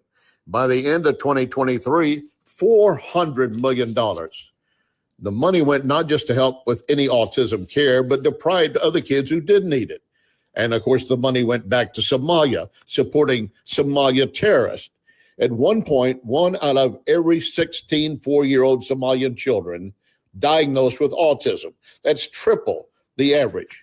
What a scheme. Rob from the needy and those who need the help and give your money to the terrorists. Get more Larry Connors on Larry Connors USA. Tonight at 6 on News Talk STL. I want to tell you more about Wellington Environmental's dustless blasting services.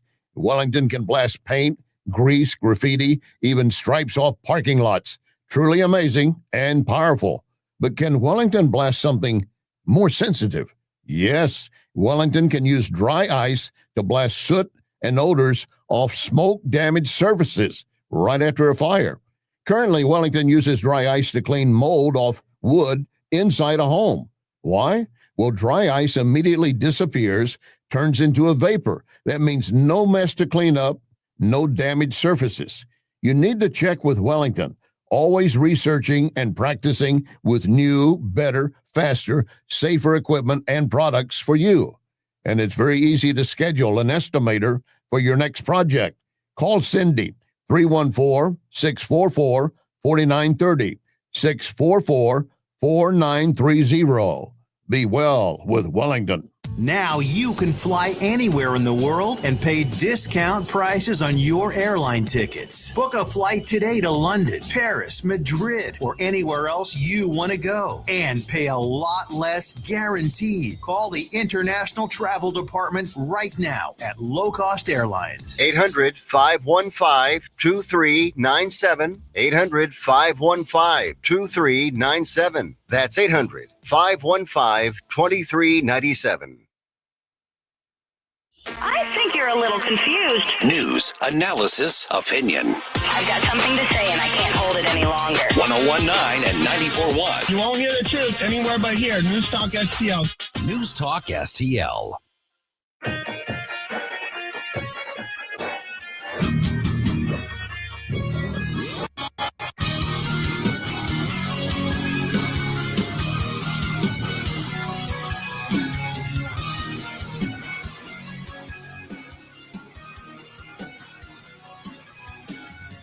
Hey everyone, this is State Senator Nick Schroer. I am the host of Stand and Fight every Sunday night. Right now, let's hear more of Mike Ferguson in the Morning Show here on News Talk STL.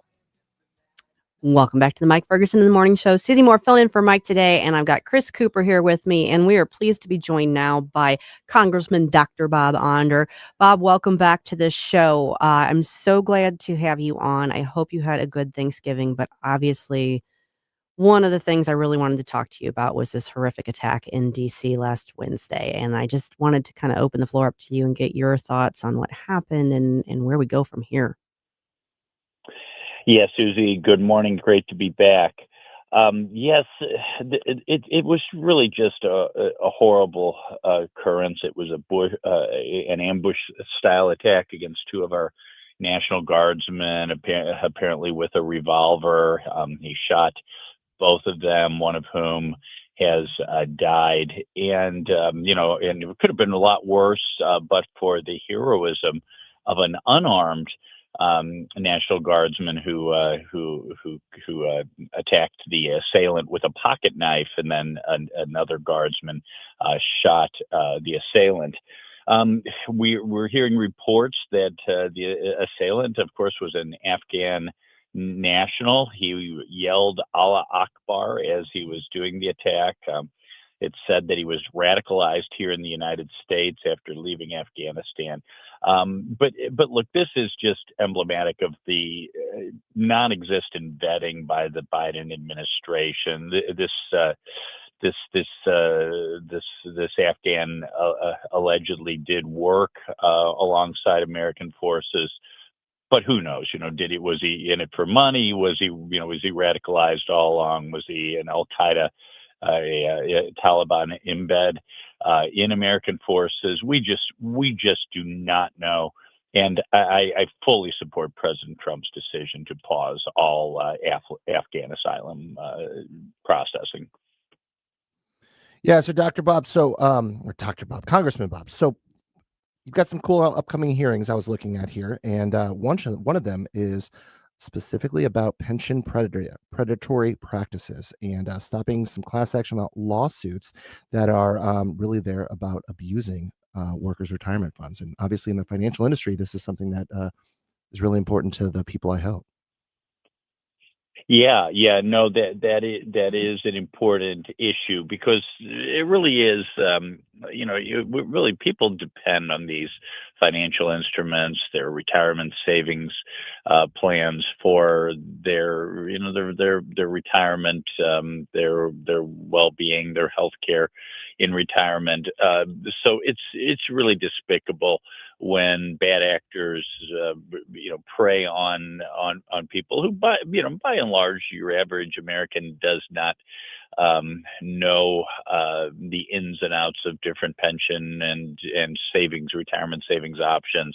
So it is really important that if the industry cannot police itself, that Congress work to protect investors. I know and there's going to be a whole series of hearings this week on the Hill. Now that y'all are back and in session, and one of those looks like is going to be about balancing the federal budget. Yes. Is that something? I mean, can we hope for a balanced budget amendment? Is that something we're working towards? Well, Susie, we certainly need one. Article 5 of our Constitution says that there are two ways to amend our Constitution. Either 2/3 of both houses of Congress have to vote to submit a balanced, any amendment, but a balanced budget amendment to the states, or 2/3 of states have to call for a national convention to do the same thing. And after either of those options, 3/4 of states must vote to ratify the new amendment. And really, really all the amendments to the Constitution have been done that first way by 2/3 of each house voting to send a balanced budget amendment to the states. Heaven knows we need a balanced budget amendment. We have a $1.8 trillion deficit this year. Basically the government takes in about $5 trillion a year and spends about $7 trillion. And this is obscene. We now have a $38 trillion debt. Our interest on our debt is more than our defense budget. And if we wonder these days why young people can't afford to buy houses, it's because the government is competing with them for investable assets.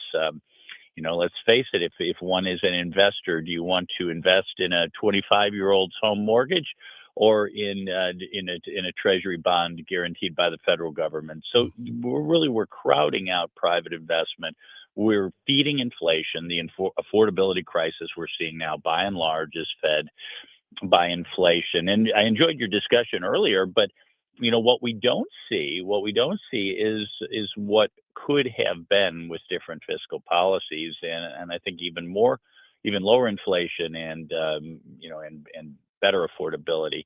But yes, I strongly support a balanced budget amendment to our Constitution. We badly need one. Gosh, couldn't agree with you more on any of those topics for sure. Now, so one of the things that you've got an upcoming hearing on as well is regarding bias in the Truman Scholarship Program. So talk a little bit about what's going on there and what you're trying to accomplish. Oh, I apologize. I'm not sure I've seen the committee notes for that program. I'm not particularly familiar with that. I apologize. I'm happy to update you later after the hearing. Yeah.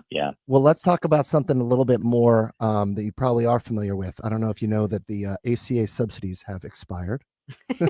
Yeah, I bet he's aware of that. December 31st. Yeah. So where are things headed? What's your stance there? And what do you think about this whole notion of trying to go into a more, government-run healthcare system?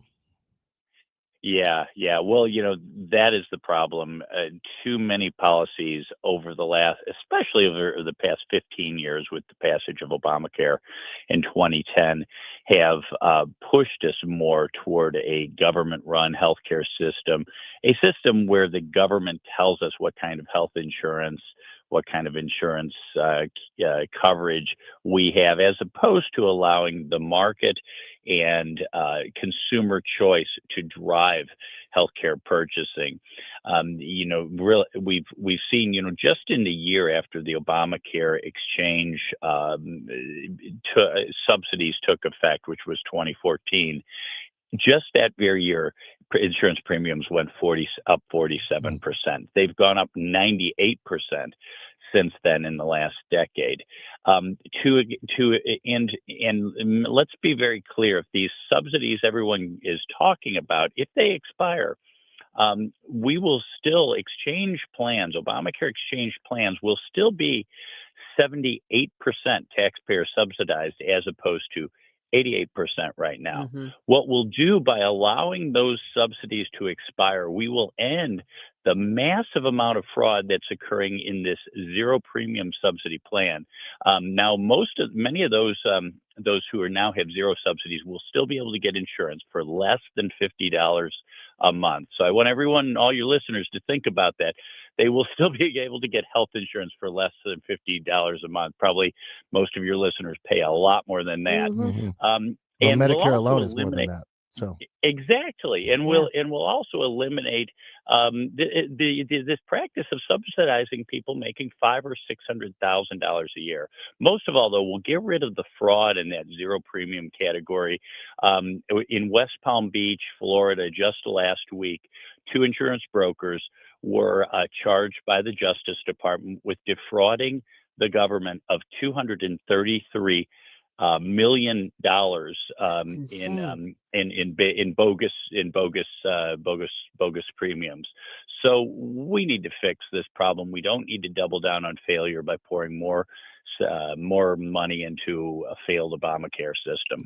well, and I am on ACA as a business owner, and Yes. I can tell you 26% is what my premiums are going up, and I do not get subsidies. Right. I'm not able to do that, and so I see the full brunt of that. And I'm also, knowing how things really work, it's not free. It's Obamacare No. never really reduced costs No. of premiums. It just was subsidized, and so it's not fixing the root of the problem.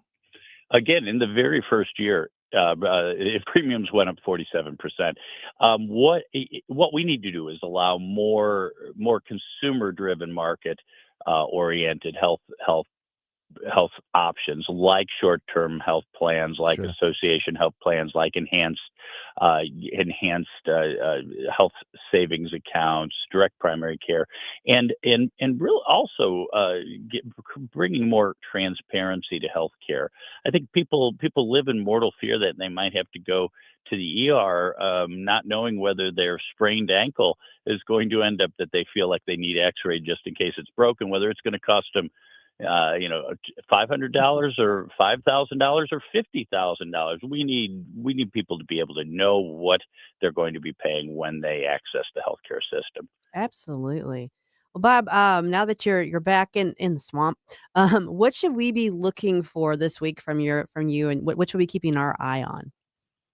Yeah, well, this evening I will be leading a so-called special order, about an hour or so of discussion on this topic of healthcare, Right. of healthcare, of what we can do to really improve affordability in healthcare.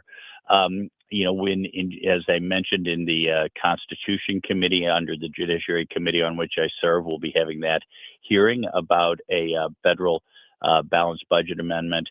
And then we'll be in transportation. We're going to be having a hearing on aviation safety, which actually ties into my Rotor Act, which is an aviation safety bill that I'm carrying. The House counterpart, Senator Ted Cruz, is carrying the Senate counterpart of that important bill.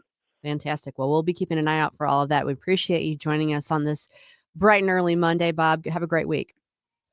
Have a great week. Thanks, Chris. Thanks, Susie. Thank All right. There's plenty of not so great news. We've been talking about it, but we're going to change things up a little bit and talk about some good news coming up next. We need good news.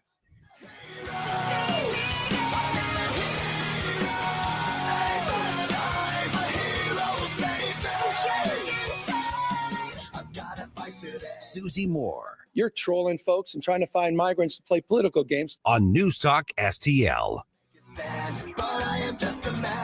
The Herzog Foundation is the vision of its founder, Stanley Herzog, and it exists to promote quality Christ-centered K-12 education nationwide. Hi, this is Chris Stigall with the Herzog Foundation. We offer a wide variety of resources relevant to today's families, including a free online publication called The Lion. The lion is one of God's most majestic creatures, symbolizing strength and courage. Named for its attributes, the Lion publication carries articles covering a wide range of topics facing American families and culture, especially related to the education of children.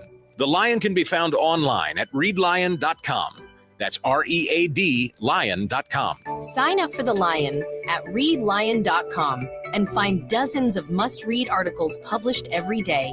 Visit readlion.com and subscribe for the weekly and daily digests so you never miss an article. Readlion.com. That's readlion.com. Every 2 seconds, someone needs blood. Someone who is fighting cancer, undergoing surgery, or experiencing a life-threatening illness. The need for blood is critical and constant. I'm Congressman Bob Onder. A single blood donation can save lives. Donate blood today and offer help and hope to those who need it most. This message brought to you by the National Association of Broadcasters and this station.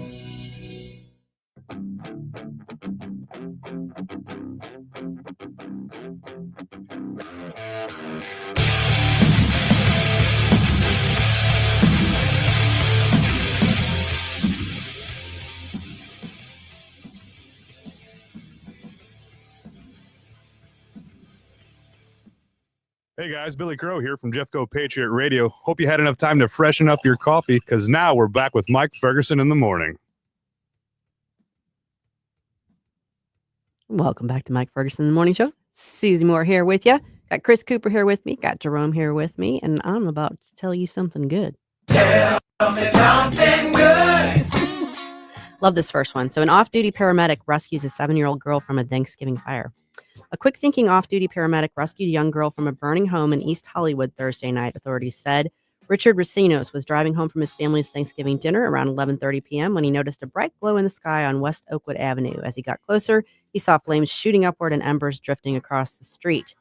Racinos, a trained paramedic, arrived before fire crews and initially believed everyone had escaped, but then he spotted a 7-year-old Savannah standing on the porch as the fire intensified. He zipped up his leather jacket for protection and ran toward her. Considering the circumstances, I saw my opportunity for a quick grab and go, quick exit, and everything went well, Racinos said. He carried Savannah away from the flames and passed her to another bystander who stepped in to help.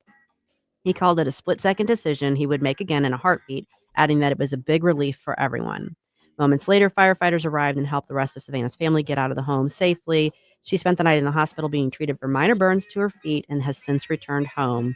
Los Angeles Fire Department said on social media that crews responded to a reported tree fire that had begun to threaten a 2-story duplex. They found 2 large trees fully engulfed and upgraded the incident to a structure fire to protect the home and extinguish the flames. Damage was largely limited to the outside of the residence. The family's car parked outside was destroyed, but the home itself remains intact and habitable. No additional injuries were reported. Racinos said he has long hoped to become a firefighter and that Thursday night's rescue strengthened that goal. Good job. Love it. Tell me something good. All right, this is a sweet story. It was our Feel Good Friday story on Red State. I just wanted to share this. 2 teens who were in ICU at the same hospital get engaged 7 years later. In 2018, Zach Zarambinski and Isabel Richard were rushed to Regions Hospital in St. Paul, Minnesota, 10 days apart. On October 27th, 18-year-old Zach collapsed on the football field during a game he was playing at Murray Hill High School. On November 5th, Richard, who was 16, was driving home from her grocery store job when she swerved to avoid being hit on a rainy road and rammed into a tree. So after Zach awoke from his week-long coma, he spoke at a news conference about his injury and the care he received at the hospital. By chance, that interview was on television in Isabel's hospital room. And though she was still in a coma and unable to see it, her mother, Esther, watched closely. She later approached Zach, hoping her story might offer a glimmer of reassurance. He was telling us she'll be okay, Esther recalled telling the NBC affiliate. Early in their treatment, both Zach and Isabel underwent surgery in which portions of their skulls were removed to relieve dangerous brain swelling. Wow. Yeah. When Isabel eventually emerged from her coma, she and Zach met briefly, but little came of it. He said, I said a couple of kind words to her, Isabel, and that was it for 6 years. It took time for them both to rebuild their lives. It took almost 2 years for Isabel to be able to fully walk again. Yeah. Zach went through several more surgeries and had to overcome epilepsy, which prevented him from driving. The young people had no idea that their mothers were not just praying for and supporting their journey, but working behind the scenes to keep these two in each other's worlds. They stayed friends on Facebook, they stayed in touch, and they finally got them together for a family dinner. And this time, sparks flew. He asked her for her phone number. They went on a date, and from there, the story truly began. As their relationship grew, Isabel reflected on how perfectly they balanced one another. It's opposite sides of our brain. So it's kind of like we complement each other in that way. Things that I'm bad at, he's good at. As Zach and Isabel's relationship began to flower, they decided to start a podcast together called Hope and Healing, where they tell their full story. For episode number 5, Zach arranged with the hospital and staff of Regents Hospital, some of whom had cared for them back 6 years ago, to be part of the very special episode in which he proposed. Now, I've heard of couples swapping out like the SIM card trays. Mhm. Do you think they did that with the skull fragments? I don't think so. I don't know. This one's a quick one, but I wanted to remind everybody this great story. It actually goes, it's on its 10th year. Tell me something good. The viral Thanksgiving text that sparked a unique friendship between two people. You might remember this. In 2016, an Arizona grandmother texted a then teenager who wasn't her grandson and offered him Thanksgiving dinner. He responded, was like, okay, I'll come. They've struck up this friendship. So we've got Jamal Hinton and Wanda Dench, who've now been friends for over 10 years and been celebrating their Thanksgivings together all these years. And now they've turned it into an opportunity to be a fundraiser. What a fun way to celebrate Thanksgiving. Beautiful. Yep. Tell me something good. And now the national days. What day is it today? It's National Pie Day. It's also Cyber Monday. I thought Pi Day was March 14th. That's Pie Day. Pie Day. P-I Day. But I thought it was P-I-E Thanksgiving Day. with pumpkin pies. Well, and and honestly, we could have more than one Pie Day. I'm just saying.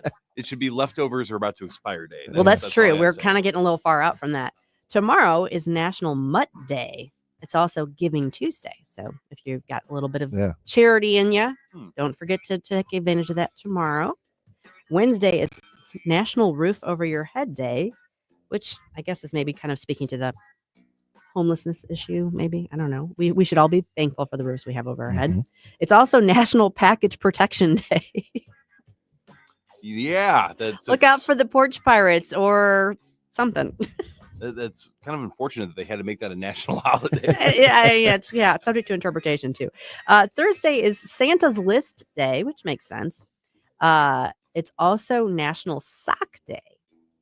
All right. And I saw this. I forgot to put this on there, but I think it's also National Dice Day. I don't think it's going to be Loaded Dice Day, but it's National Dice Day. Need to get some cool socks for this week. Right. Yeah. Break them out Thursday for sure. And then Friday is National Bartender Day and National. Well, let me back up. It's National Bartender Day. There's a reason why it is. Oh? Because it's also National Repeal Day, which commemorates the day Prohibition ended in the United States. It's still very odd to me that we had to sign an amendment saying no more liquor, and then we realized that's a very bad idea. Sign another amendment saying, okay, liquor. It's kind of funny that that's the topic, but it's an interesting testament to the way our government works and the way our Constitution works. Well, how did people get through the holidays during Prohibition? That's what They I want to know. Like, honey, you got those grapes out in the backyard still, right? Yeah, they Fermented, right? did. They had moonshine. They got around it. They figured out a way. When after a few years, they figured out it wasn't really working, so they repealed it. But I mean, that when you think about it, that is a testament to America. How so? Because the Constitution worked the way it's supposed to work. They made an amendment. They tried it out. It didn't work. They repealed the amendment. I don't know if we're ever going to see any more constitutional amendments the way we are these days. Yeah, it is weird to think because doesn't it take like 2/3 majority to actually? I was just thinking about that. I don't know what this is. It 2/3? Yeah. I know it's it's 3/4 of the states, I think. Yeah, it's a lot. It's a lot. I cannot imagine. I should know this. It's bad. I was going to put you on the spot, but I know I should know this. Yeah, I cannot imagine anywhere close to that being No. with our current political climate. No. Well, in the meantime, get out there today and celebrate National Pie Day. There you go.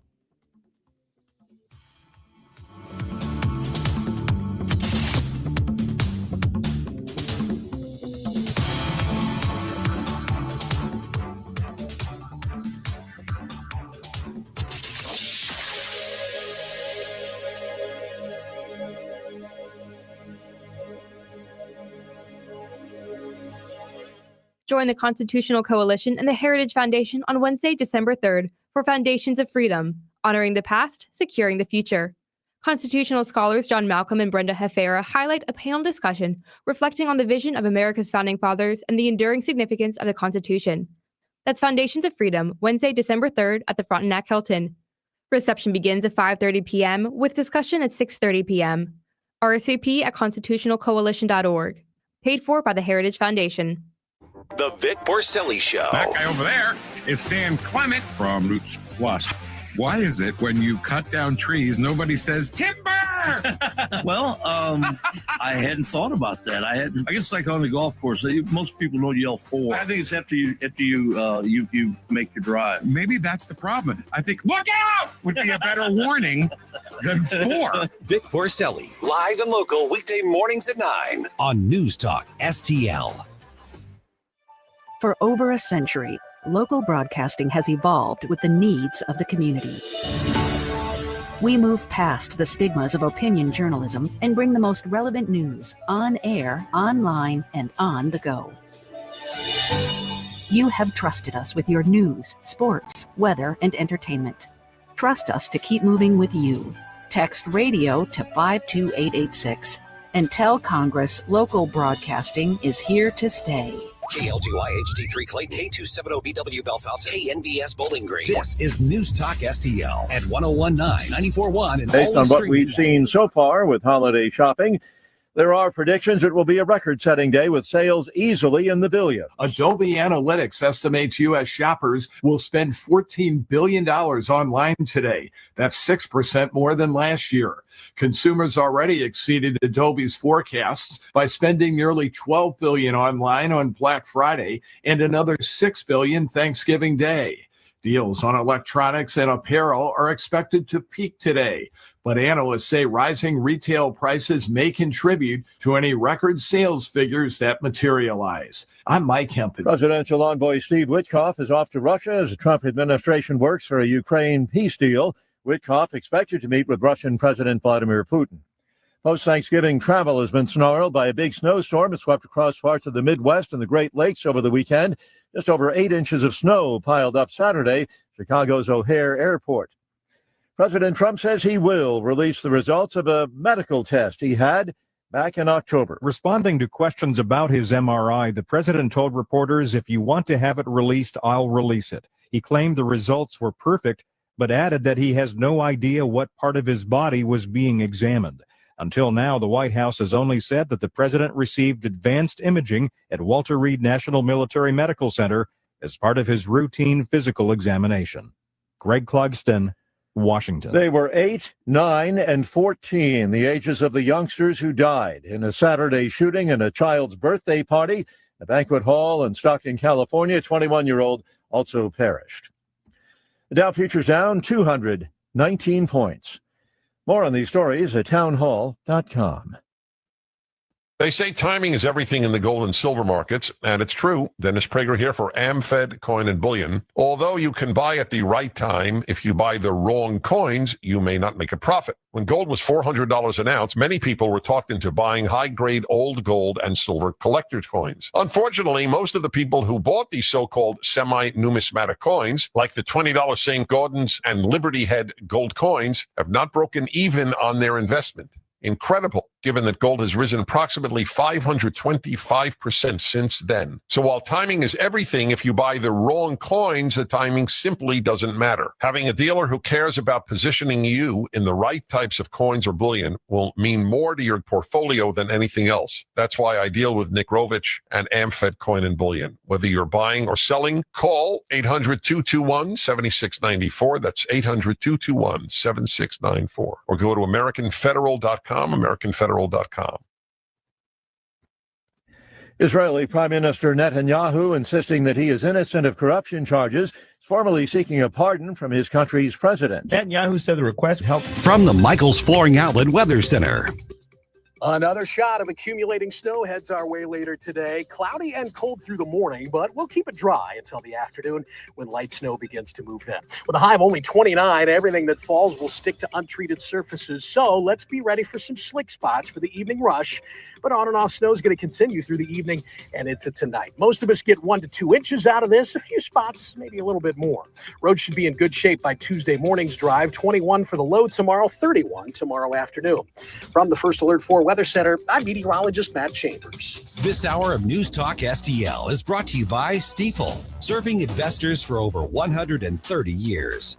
Contact your Stifel financial advisor at stifel.com. That's STIFEL.com.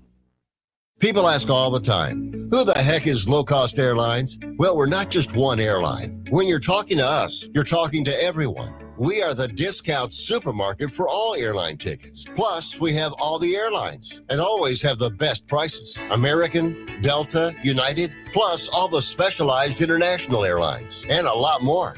And we make it easy. We guarantee you'll talk to a live human in 60 seconds. You can have the rate you need and have your trip booked in 5 minutes. Now, how cool is that? And remember, when you're talking to us, it's like talking to every single airline available with one fast phone call. All you need to do is call and find the best prices to fly wherever it is you want to go.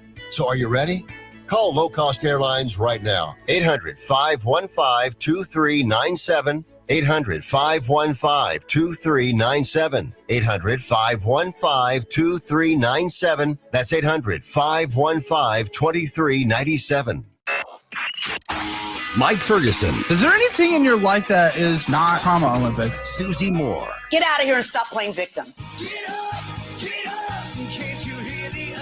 Get up, St. Louis. There's no crying in baseball. Mike Ferguson in the morning on News Talk STL.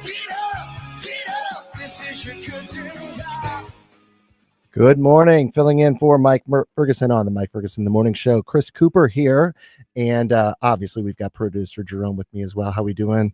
Oh, it is always a great time when we have you in the studio, There you Chris. go. Thanks for the confidence going into the 8 o'clock hour here. So, did you get a chance to watch any of the sports over the weekend? It was on. I'm not a big sports guy. I did catch. I think it was Kansas City versus who was that? Dallas. Oh, the Chiefs. Don't go there. We're not going all the way back to Thanksgiving on me here, are we? I think the Chiefs might be out of the playoffs now. That's okay. We'll see. You know what? A perfect record. They're 10-6, so that's okay.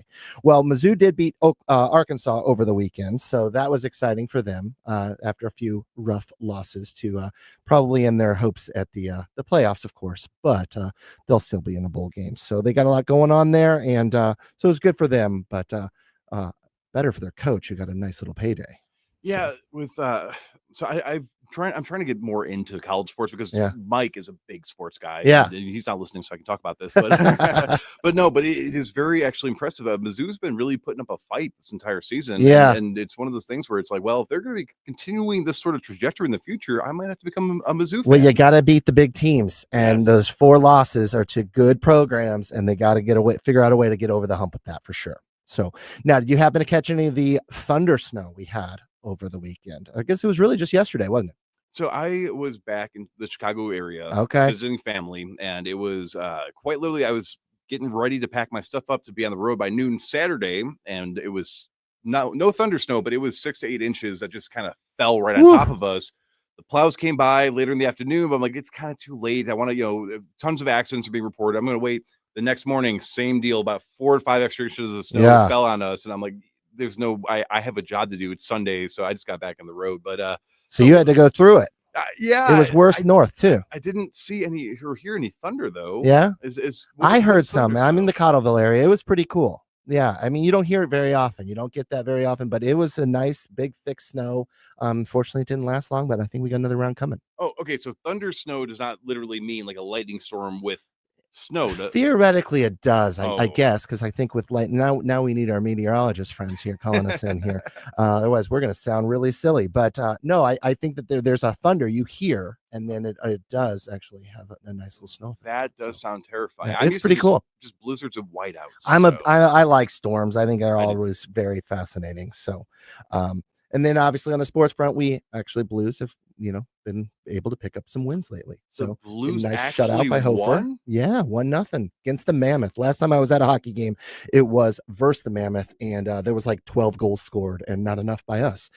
So it was not a good game, but good for them. Good that they're on the right track. And the last time that they were this bad was the year they won the Stanley Cup. So just saying. Don't give me hope. Don't give me hope, Chris. Come on. So a lot of going on the national level as well. So we've got the narco terrorist conversation. We'll touched on that a little bit, and some great comments by Pam Bondi on really making sure we let people know that we're not fooling around when it comes to drugs coming to this country. Pam Bondi is very good at saying the things we want to hear, and then saying more things we want to hear, and then saying more things we want to hear, and then saying, I will at this point, Miss Bondi, if you were listening, I will believe it when I see it, because how is the investigation into Obama going? It wasn't supposed to be in jail. Aren't a bunch of people that you found were involved in the Russia collusion hoax? Weren't they supposed to be arrested by now? So you can talk, but I want to see arrests. I want to see people being perp walked. I like it. Well, and I know you talk a little bit about this off air. You would love to see, instead of us taking out some of these boats with some of these bombs, you would rather see us do a little bit of an inside infiltration job where we actually get around and convert some of these folks to get to on our side. Yeah. So, and this might sound a little bit hypocritical, because one of the big reasons why I supported President Trump was because of the no new wars, which I interpreted also to mean no more new war actions. I mean, of course, obviously, if there's a terrorist group about to do something crazy, if Iran's about to launch nuclear bombs, you got to take care of that. But when it comes to this, yes, absolutely. I mean, one, it's expensive to be dropping bombs. Two, it's clearly not deterring the people trying to ship the drugs out, because it's been almost a dozen boats or around that amount. And the people that are trying to ship the drugs to us are not the ones being blown up. So it's kind of like, okay, well, we lost that shipment, but does that not maybe imply that there are other shipments going to other places that are going through other routes? Well, and I'm hopeful that other folks are seeing this, and maybe it's a little bit of a deterrent from that perspective too. But then to your point, there needs to be another flip side, right? We also have to get in there, look at some things, try to infiltrate those organizations. And you know me, I'm a money guy. Yes. So if you really want to solve the problem, follow the money trail. And if you can get up and follow that money trail, you're really going to do the damage and stop things from coming in, if you can stop the money from going in as well. And that is where, while I think the videos coming out of these operations are pretty hardcore, I mean, I do enjoy my Rambos and my A-team moments, stuff like that. If we capture the people driving the boats that are being blown up are not the guys that are actually with the machine guns terrorizing everybody into producing the drugs and shipping. Yeah, we hope so, but you're right. They might not be. If they operate anywhere close to how the Mexican cartels operate, it's either some poor person that has no finance, and it's like, hey, you can make a bunch of money doing this for us, and you have no reason not to do it. Or it's people like, hey, guess what? We know where your family lives. Would you rather have a family, or would you rather say no to us, right? So if we can capture the people, and we do, and the administration's confirmed it, we do have boots on ground intelligence operatives that are feeding us information, confirming the drug boats before we blow them up. So that's good. But if we can go that far, and I don't know when it comes into like a need for a declaration of war, I need to learn more maybe about that. But we could be capturing them. We could be getting all this intel. We could be working somehow, maybe with the government or some of their special forces to go and attack them on their own place before the drugs even get to the boats. Right. And then we're saving money by not dropping the bombs on them. Does that make sense? It does make sense. I think it's from two different perspectives, and neither one are right, neither one are wrong, and both need to work together. I think if you solve problems from multiple angles, you tend to get better results. And I hope that's what we're seeing a little bit of, because at least there's action, right? Yeah. We were complaining for many years that there wasn't enough action being done on this front. Maybe now we're seeing some action, which is a great thing. And again, it's very easy sometimes to be critical and then sound like one of these TDS never Trumper crazy people. And I don't want to come off that way because, again, we shut down that border. We shut that sucker down surprisingly very easily, if you think about it. I mean, Right. but so it's been very beneficial to not allow people to literally just walk into the border and say, hey, we're only going to let 60,000 of you in today. We're only going to let 100,000 of you in today. We're not going to vet any of you. Come on in. We have this program to give you a way to stay here, even when you're supposed to be deported. So that is very good. And that is probably done a huge amount to slow down, if not completely halt, some of the drug trafficking and some of the human trafficking going on. But, a good step in the right direction is always something to be celebrated, but maybe we could do a second step even better. And that's what I want to see. Yeah, fair enough. Now, and you also mentioned the immigration thing. And speaking of, we unfortunately have a situation that did occur over the holiday time frame with the National Guard incident that took place in the Washington, D.C. area. And that's an unfortunate, tragic incident that did occur. And obviously our thoughts go to those that are impacted. And this is another one of those situations where, hey, immigration, what's going on with the folks that are in our country today, and do they really want to be here, and are they going to continue to cause problems? Yeah. It is unacceptable that in America, people that have signed up to serve their community, to serve their country, that in a free nation, that we have people being ambushed for doing their civic duties. Absolutely. And being killed and attacked and harassed, and not just them, but going back to the ICE agents even. And it's completely, not maybe completely preventable, but I mean, when is enough to where we say, look, if you were to go to a hotel or a bar or a restaurant and you went there and it was just constant bar fights and it was people looting and pickpocketing and robbing the place constantly, then you're not going to say, why don't these people like shut down, maybe get some better security, figure out what's going on, and then start letting more people in? We have like limits on establishments for a reason. Why not the country? Why are we making Thomas Massey, not to, I'm a big Thomas Massey guy, but his solution is only let people in that are going to be self-sufficient and an economic net positive, because then they won't need social services. They're less inclined to go into criminal activity because they actually have something to lose. And yes, I think we need to pause all immigration right now until we figure out, okay, who's here that's a good actor, who's here that's a bad actor, get this whole reform thing going on. And then we can sit there and say, okay, now that we have this figured out, now that we have the criminal illegals and the cartel members and the terrorists out of here, then we can start to talk about, okay, well, is somebody from an incompatible culture? Islam and Judeo-Christian values are just not compatible.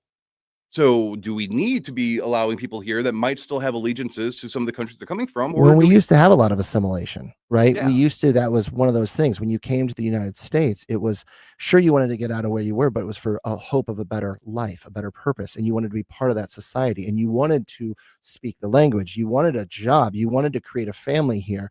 And now we seem to have this whole rhetoric about, no, we should be saving those people from the persecution and letting them be their own thing. Well, where is it that we can all just be part of this whole society and be really building something together? And it's all part of that. We should not be, we should be raising our own flags, right? And they should be part of that. Everyone should be part of that. The amount of people in America that are offended by the American flag is absolutely ludicrous. And going back to the attacks on the narco terrorists, the amount of people complaining about the attacks of the U.S. blowing up narco terrorists, affiliated people, and then sitting here and saying, oh, that guy who was convicted 14 times that attacked somebody and murdered somebody or assaulted somebody, they're just a victim of society. Yeah. But how dare you blow up the people that are a lot of times it's drug-related mental health, right? Yeah. So it's something's got to change, and it needs to change. And it cannot be solely the responsibility placed on the Trump administration. I think we need to really get more involved locally with government and politics, make sure that we're really getting our feet on the ground and electing the right people that have that, because they have so much going on at the federal level. But how much could we do more for St. Louis? How much more could we do for St. Louis County? How much more could we do for Missouri? Sure. And it's got to be from multiple angles as well. You've got to stop people from wanting to utilize the drugs as well. Yes. Right. Very important, just as much. So, all right. So I am obviously not the one that leads this all the time. So Jerome, how much time do I have left until our next? I'll give you about 45 more seconds. 45 more seconds. I knew I was running out. See, I have this gut instinct. So, lot going on in the show today. We're going to spend a little bit of time talking about care and long-term care needs. We're going to also talk a little bit about the financial side. Jerome's going to talk to me a little bit about concerns that we have about how to invest, how to save your money, how to do so efficiently when we don't think that we necessarily can. So we'll go through all of that as we continue. You're listening to 1019 94.1 News Talk STL.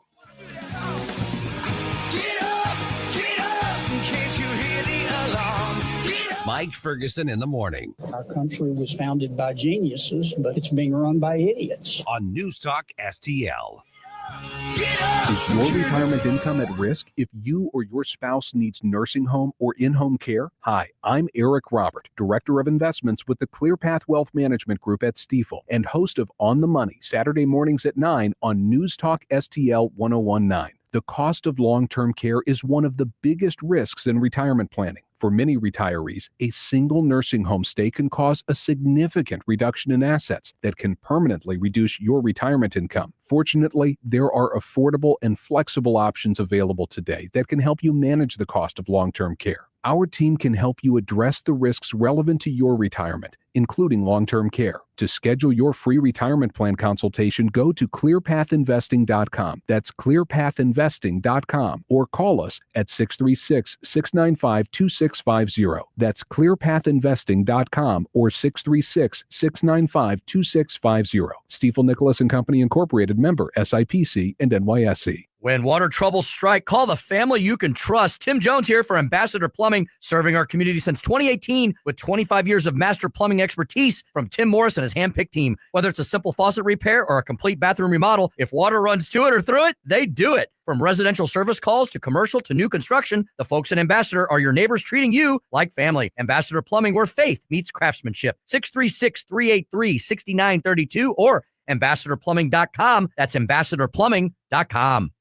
News, analysis, opinion. The Democrats have voted 14 times now to prolong all this pain on the American people. So Nancy Pelosi's long march to the left is over, and she's leaving the Democratic Party with Comrade Mamdani as its face. Thank you to those so often forgotten who made this movement their own. The people who love Mamdani the most are not people who pay bills every day. 1019 and 94.1. St. Louis is number one for conservative talk. News Talk STL. This is 1019 and 94.1. I have to tell you, if this is how they're going to behave, I'm rethinking my position. News Talk STL.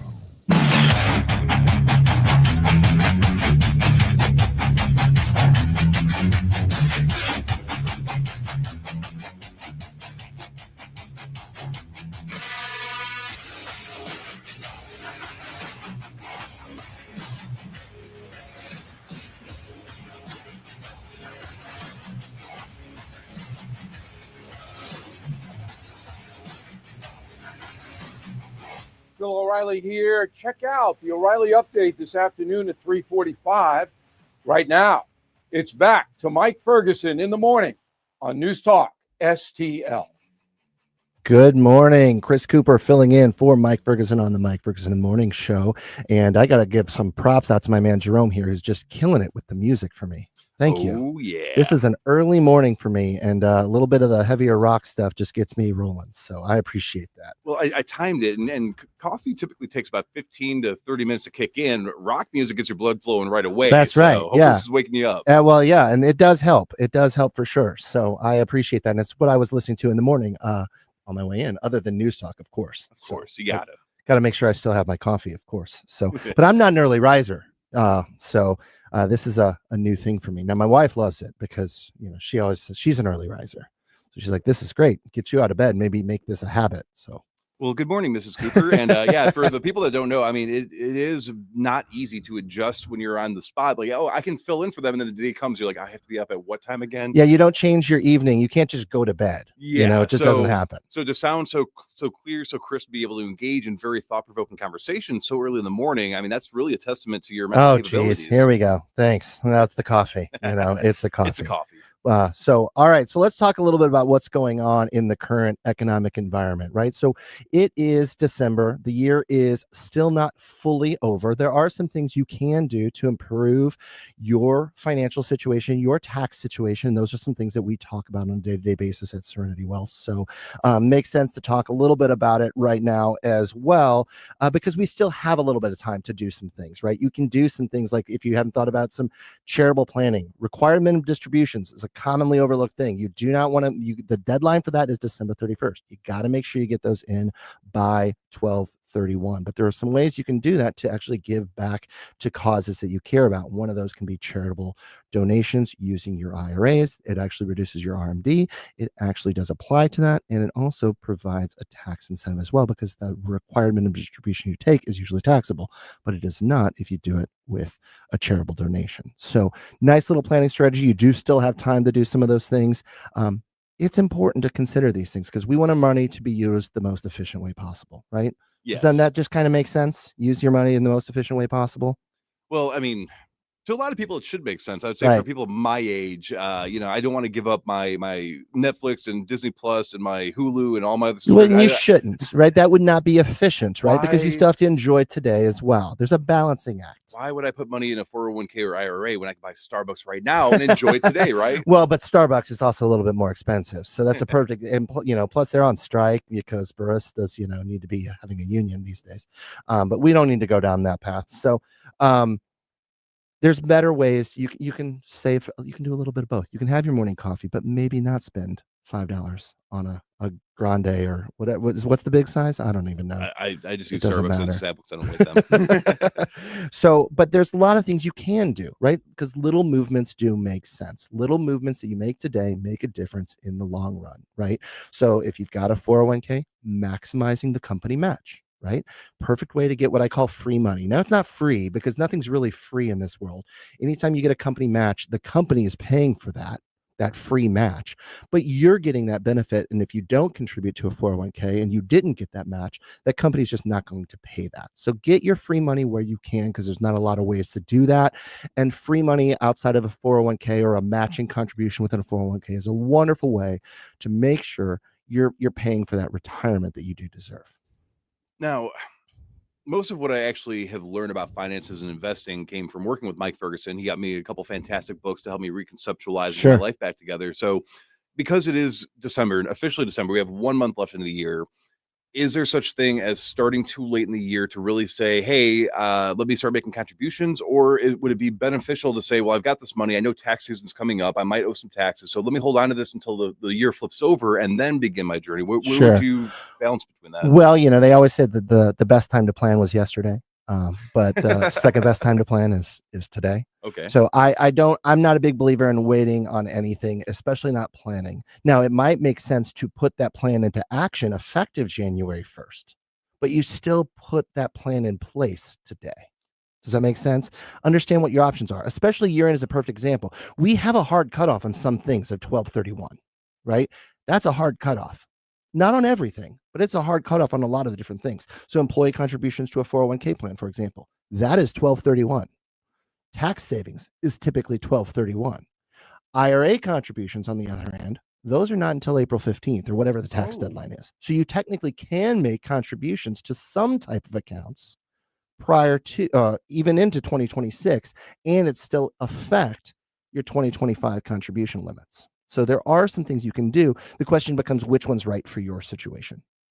Now, because and again, I'm not a tax expert, which is why I'm appreciate somebody with a financial mind like you to help me kind of make sense of this, because you sometimes can go on Google and then you think you understand things a lot better than you do. Right. Well, it's hard to give advice on a Google type of a situation. Yeah. Right. So let's say, because I know at a certain income bracket, you actually get a tax return, and then if you, depending on what you do in your side gigs and stuff, you can actually end up owing for the Sure. year. So if you, during this time of year, when people are starting to think about what their tax obligations might be, and if they're going to get a return or if they're going to have to pay some, I like the idea you don't wait until New Year's Day to come up with your New Year's resolution, but is it better than, like, which situation would be better to start contributing? If you owe taxes, would it be better to start putting money into these accounts? Yeah. Or if you know you're going to get a refund and say, well, I'm going to use that refund and put that into my account. So I'm going to give the general idea of the terrible answer of it depends, right? It depends on your unique situation, right? So helpful. Thanks. I know, right? I know. We can give guidance to any individual once we know the right situation, the right facts, right? Every situation is different. I'll tell you an example for me. I spent last weekend doing tax planning work. I know I have a very exciting weekend, right? I geek out about this stuff. I enjoy doing that, but it gives me that peace of mind to know, hey, am I hitting the things that I need to be thinking about? Because I know that 12/31 is a deadline. So I wanted to go, hey, what does this look like for me? What is my tax liability going to end up being? And so this is a math exercise. You can estimate it. Okay, I do that with people all the time. I look at where our paychecks are. I figure out what this looks like. Our tax code is admittedly complicated, but it's not rocket science. We have the ability, and I have some tools that gives me the ability to do a little bit more efficiently, and obviously the knowledge. So we have the ability to estimate where our tax liability is and go, well, does it make sense to do a Roth contribution or a traditional contribution, for example? Do I need to do something prior to 12/31, or can I wait until January, February, March, or whatever that time frame might be, right? It just depends on that specific situation, but the planning is important because it gives you the ability to understand, here's where I am, here's what I'm seeing, and are there things that I should be doing prior to a cutoff of year end that can make a difference to what I might owe in April, right? Okay. And then follow up to that, and this probably will be another depends, but to your best estimation, so I know people personally that they have a little bit of economic anxiety, meaning, they hear about tariffs on, tariffs off, tariffs on, tariffs off. They're worried about how that might affect them. They're worried about some of the things we're seeing with, the CPI keeps going up, each month, and it's making it harder to spread those funds out. So they're not really maximizing their contributions to some of their investments, even when it comes to just the stock market alone, Sure, or any of the sort of those things. So if somebody is like, I know I need to start preparing for my retirement, but with how unstable it feels, even if it's in paper more stable, but it feels to me as though I might have some economic anxiety. Is it better if you're that worried just to save your money, or is it better to still say, I have a Roth IRA, I've got a 401k, Great I've got questions. investments? Yeah. So two different things there. This is not it depends answer, by the way. Okay. So there's two different things here, right? One is saving money. You want to save money, but you're worried about what the markets are doing. There's two different things there. So I would say, yes, save money. Put money inside of those accounts, because you can only get those monies into that account within a specific time frame. Okay. 2025 is coming to an end, right? Depending on the type of an account, it's either 12/31 or it's April 15th. Okay. So get the money in that account. That means, yes, I want to save for my retirement. Then the next question is, I am uncomfortable with the risk going into the volatile markets. That's a separate equation. We can still invest. We can still have that money in that account and maybe sitting into a more conservative type of investment position. Maybe it's even in cash, for example, or some type of other general bond type of a fund or something along those lines with a little bit less risk. We can take risk off the table, but still have it sitting in that account. And I think many people don't understand there's a difference there. Get it in the account. Then the question is, what do I do with it once it's there? Oh, Does that make sense? That makes a lot more sense than how it was working in my mind. Yeah, people get afraid to make that next action because they think all of a sudden they have to be at risk. No, we don't need to go invest in crypto within our IRA on day one. No, we're not going to do that. In fact, I'm not a big fan of that anyway. But we want to stay diversified. We want to stay balanced. But sometimes just having that conversation with somebody who knows what they're doing in this world can give you that ability to go, okay, I see this differently now. And maybe I am willing to take a little bit more risk because, you know what? I got a lot of time. And my final question is, with what you do with Serenity Wealth, would you be able to help me write off my NFT investment on my taxes this year? So what you have to understand as a business owner is it has to be a legitimate business purpose. All right. That's all I got for you. Thank you.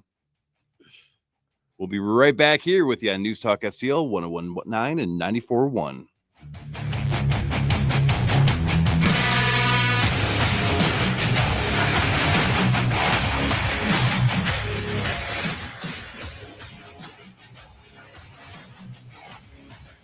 Mike Ferguson in the morning. People talk about federal money as if it falls from heaven. We thank heaven for it, but it came out of people's pockets. On News Talk STL. From the Michaels Flooring Outlet Weather Center. Another shot of accumulating snow heads our way later today. Cloudy and cold through the morning, but we'll keep it dry until the afternoon when light snow begins to move in. With a high of only 29, everything that falls will stick to untreated surfaces. So let's be ready for some slick spots for the evening rush. But on and off snow is going to continue through the evening and into tonight. Most of us get 1 to 2 inches out of this. A few spots, maybe a little bit more. Roads should be in good shape by Tuesday morning's drive. 21 for the low tomorrow, 31 tomorrow afternoon. From the First Alert 4 Weather Center, I'm meteorologist Matt Chambers. Fox News commentary with David Marcus next. If a Lenovo computer for your business is on your holiday list, don't shop around. Just go directly to the source, Lenovo.com. You'll find exclusive deals on the PCs you want for your business, like the ThinkPad X9 14 Aura Edition and Yoga 7i 2-in-1. So avoid all that shopping chaos and price comparing, and just go directly to the source, Lenovo.com, where PCs are up to 50% off. That's Lenovo.com. Lenovo.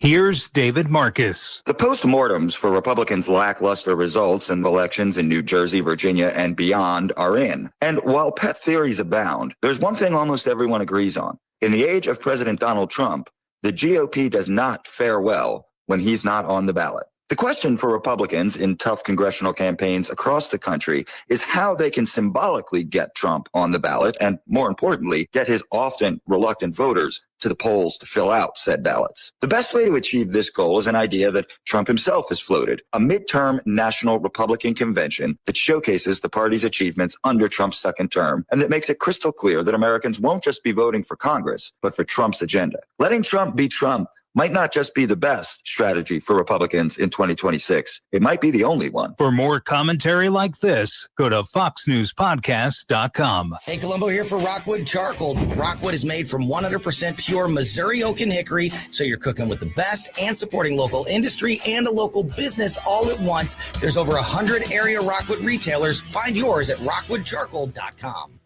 Connor Roofing. You can count on Connor. Connor Roofing is now a 2-time winner of the National Best of the Best Award for customer satisfaction for roofing, storm damage restoration, siding, gutters, both residential and commercial. Please visit ConnorRoofing.com for an estimate. And remember, you can count on Connor. Rhino Shield is engineered to outlast paint, formulated to outsmart the elements. Rain or shine, sleet or snow, mold or mildew. Our home exterior coatings intelligently designed to stand up to Mother Nature. Call 877-25-RHINO or 877-25rhino.com.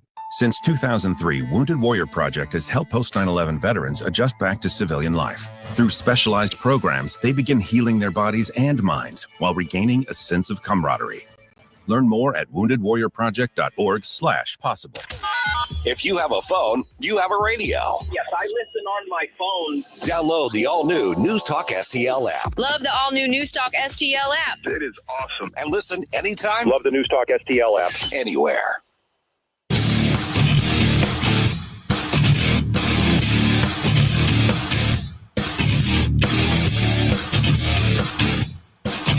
Hey, Chris Arp from the Tim Jones and Chris Arp Show. Make sure that you're listening to our show this afternoon from 4 to 6. Now back to the Mike Ferguson in the Morning Show. Good morning. Man, we got the music on this show. This is nice. Vic just walked in. He's going to hear me on this and go, man, I need to step up my music game for Mr. Cooper. That's what I'm hoping. So I filled in for Vic's show at one point, and we actually had a caller say, I didn't realize it was me from the Mike Ferguson show. It said, I just want to let you know, you've got better music on this show than Mike has on his. And I'm like, I am going to. Anyways, I like her music too. I'm glad you appreciate it. Yeah, I appreciate it. I give him some hard time. I like my rock music. It's okay. It's okay. We all have different things. I like Vic's music too. Vic's a good guy.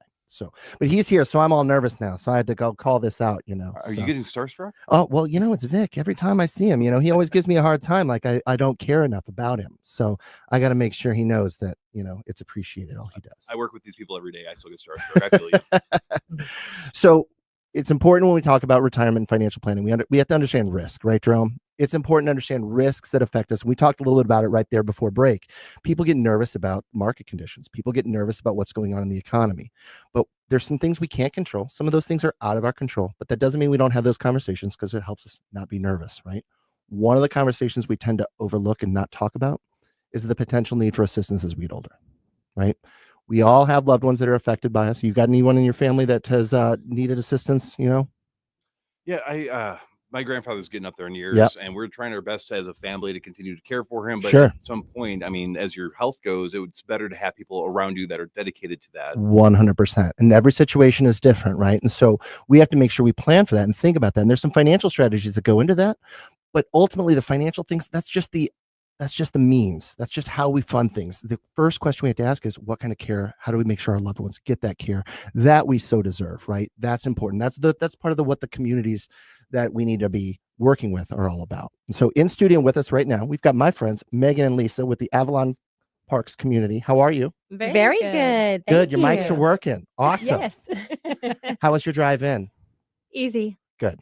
Good. Easy peasy. I love it. Well, thank you guys for coming in. And you guys were, you're not rookies on this now. You've been on my show before. So Yes. Yes, it had so much fun. there you go. Well, now you get a live experience as well. So It's awesome. So much fun. Thank you. well, talk about some of the fun things because there's a lot of misconceptions that go into senior living communities, right? So I know you guys talk to families all the time. What are some of those misconceptions when people walk in and see you guys that you can help that you have to overcome? The one thing I like to tell people is we are not your grandma's senior living. Like there's so many perceptions of what senior living used to be. And I think some people just don't know because they haven't seen something new. And senior living these days, it's fun. I mean, people are having a great time. The socialization part is, I think, the biggest part of it. So like imagine coming out of your apartment and going downstairs, there's all your friends and they've got your food ready and your house is already clean because somebody already did that for you. It's a great experience. Sounds perfect. It's awesome. Can I move It's in? awesome. I'm ready. Let's do this. Is there an age requirement? You do have to be, yes, you have to be 62. Fine. All right. But it's a lot of fun. Yeah. And Lisa can talk about like the programming and fun stuff that we do. There's tons of stuff. Yeah, every day there are at least 3. Most of the time there's 5 to 7 things to do every day. So I like to say that, you can be as busy as you want to be. And then your aches and pains kind of have a back seat because now you're doing things. You're talking to other people that, have the same kind of stories and just, having new experiences with the programs that we have. I mean, like Megan said, it's not your, sad, the hospital like feel. It's more vibrant and always things to do and always people around to visit with. So you kind of, forget about all the things that you concentrate whenever you're at home by yourself. I mean, we don't want our loved ones to be at home watching TV in front of a TV all day. No. And thinking about what hurts. And well, I think you hit on a few things there. Socialization, first and foremost, right? So we're social creatures, some of us more so than others, right? We say we're introverted at times or, but ultimately we are social creatures as human beings. And I think we thrive in a social environment. And I think a lot of people see mental declines without that socialization that does take place. Yeah. And I think people also will say like, oh, my mom is so introverted. She's never going to come out of her apartment. And then her mom's downstairs and knows everybody by like the 5th day. Like, oh, there's Joanne and there's Shirley. Yeah. That happens more often all the time than you even know. They're like, oh, they're going to be a recluse. You're never going to. Yeah. And then they're like the welcome committee on the front porch. Yeah. Now they sign up for the ambassadors club, welcoming all the other new people coming in. Well, it's pretty hard to be not welcome in the community with the residents that you guys have as well. The culture there is phenomenal. It feels like family. There's so much love. We tell people we love them because we do. They become our second family. It's our home away from home is what I call it. Yeah. We talk to them about our kids. They tell us about their stories. And that's the best part about our jobs is the stories and the experiences that they've had and that they're having. Right. Yeah, absolutely. So you also hit on another key element here. I want to go back to it is aches and pains. Right. So aches and pains as we get older and geez, every day, like it's hard for me to get out of bed these days. Right? Yeah. I mean, that's what happens. It's just, oh man, it's been a, long holiday weekend and, maybe you didn't eat so well or whatever. It's harder to get up and moving. But when you have people around you, you have things to do, you have social aspects involved in that. All of a sudden going to the gym or doing some exercises or just plain moving around becomes a little easier. Yeah, absolutely. There's so we have an in-house therapy company, AW. So they're doing exercise classes every day with a licensed physical therapist, which is wonderful. Yeah. And then they've got care needed or care in the building as well. So if they ever need something short-term or long-term, they can stay in the building and receive those services. So they can take care of their health and their fun stuff. There you go, which helps you stay in an independent living community that much longer. Absolutely. Because mobility gets worse as you stay more stagnant. Right. And even if you just need one service, if you just need help with your medication, then you get to stay in your independent living apartment and you get to stay with your friends and just have that help come into your apartment as you need it. So you may need a little, you may need a lot, but we can help with all those things. Yeah. And I think it also takes the pressure off of the kids too. So like, I mean, we're the age of the kids, right? So the kids are working. We all have jobs. I've got kids in baseball. She's got kids in gymnastics and football. We've got this really busy life. And then on top of that, you've got mom and dad are needing help with stuff. So AW can take that away from the kids. So when Sure. they come to visit, it's just family time instead of caring for their parents. Absolutely. Now, I'm young and I know I'm going to live forever, so I'm not going to Sure. need your service, sadly. But again, like I mentioned, my grandfather, he lives in Illinois, and he loves where he lives. He wants to stay in his community, but for getting into that mentality of having to think about retiring or having to use the services that you offer, what are some of the right questions that people should be asking that maybe that they don't ask or think about asking when they come to see you guys? Whenever people come to see us, I feel like that they haven't had a deep enough conversation maybe with their folks or with their grandparents Yeah. or with their loved one. And so we just try to, dig a little deeper, find out what makes them happy, what makes them tick, and then let them know if we can help in those areas. Yeah, absolutely. And I think that a lot of that this is a really good time to think about that because we're seeing our families more often during the holidays, right? Mhm. So we can see some of those different changes. Hey, is mom struggling to get around a little bit more? Hey, is dad's memory kind of fading, right? We can see those things and kind of go, oh man, this is very different from last time this year. Yeah. Or, just over the summer or whatever that might be. It's very eye-opening whenever you go to your loved one's home and the trash hasn't been taken out in a long time, or they're not really eating like they should be. And it's not, it's not your fault that you don't know that because everybody's so busy. Right. But whenever you do notice it, it's like, okay, let's have a talk and then kind of see what the options are because it's not as scary as it could be to them because of the options that they have. So it doesn't have to necessarily be guesswork of, oh, I have somebody that's, because the older generations, I mean, they're tough people. They don't want to sometimes admit that they need help, but there are some signs that you can look for to make sure that, hey, maybe now is a better time to have that conversation. Yeah. Mhm. Yeah. Like bills aren't being paid and they're on the counter. Or the other thing I like to tell people is look at their med box because usually they've got like a 7-day or 14-day med box. And if it's Tuesday and Monday still hasn't been opened yet, there's a problem. And then if they find out that 911 has been to the house because they've fallen a couple times, or you're taking them to the hospital because they've fallen a few times, that could all be related to medication or just a change in their health where they're doing too much and they need to stop doing too much and just enjoy the rest of their years and let us take care of it. So there's definitely signs. Yeah. Falling is a big one, right? I mean, Huge. that's the one that's going to lead to more significant issues down the road if those things do continue. Yeah. Mhm. Most of the time it's not have you fallen, it's when was the last time that you fell. Right. You got it. Yeah. That's a big difference. So looking for those signs, looking for the bills get paid, right? That's a cognitive thing, right? Too much makeup or perhaps, cleanliness types of things. And I think, Megan, you're the one that has the wonderful, complicated conversations at times, right? I do. Yeah. I do. It's tough. It is. It's never fun, but I think if you go in it with an open heart, everyone knows that what you're going to say is the best intentions. Yeah. You just want to help them.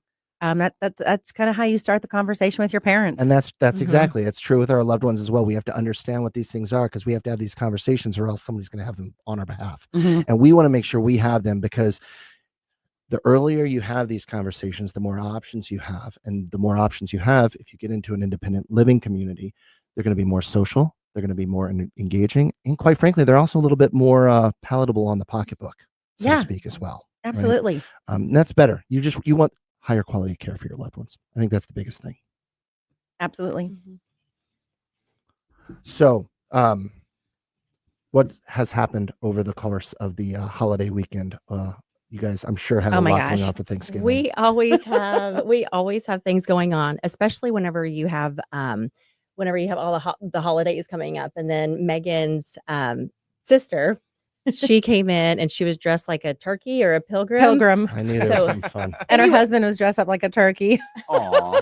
Any reason to dress up and have fun, we do it. Good. See, these communities can be a lot of fun. I think that's important. And if you really want to take away to share with your loved ones, get them out there touring independent living communities. Change that perception. I think that's the big deal. Yeah. Thank you both so much for joining us today. Thank you. Thank you for having us. Yeah. And so we'll be right back with some more news coming up on News Talk STL 1019-94.1. And also, don't forget, if you're out and about, we are still doing our food drive. You can go to newstalkstl.com/food drive to find all of the amazing locations in your area that we are participating in, or come on down to the radio station, say hi to Chris Cooper, and drop us off some non-perishable. We don't want your Thanksgiving leftovers. Drop off some non-perishable foods in one of our bins.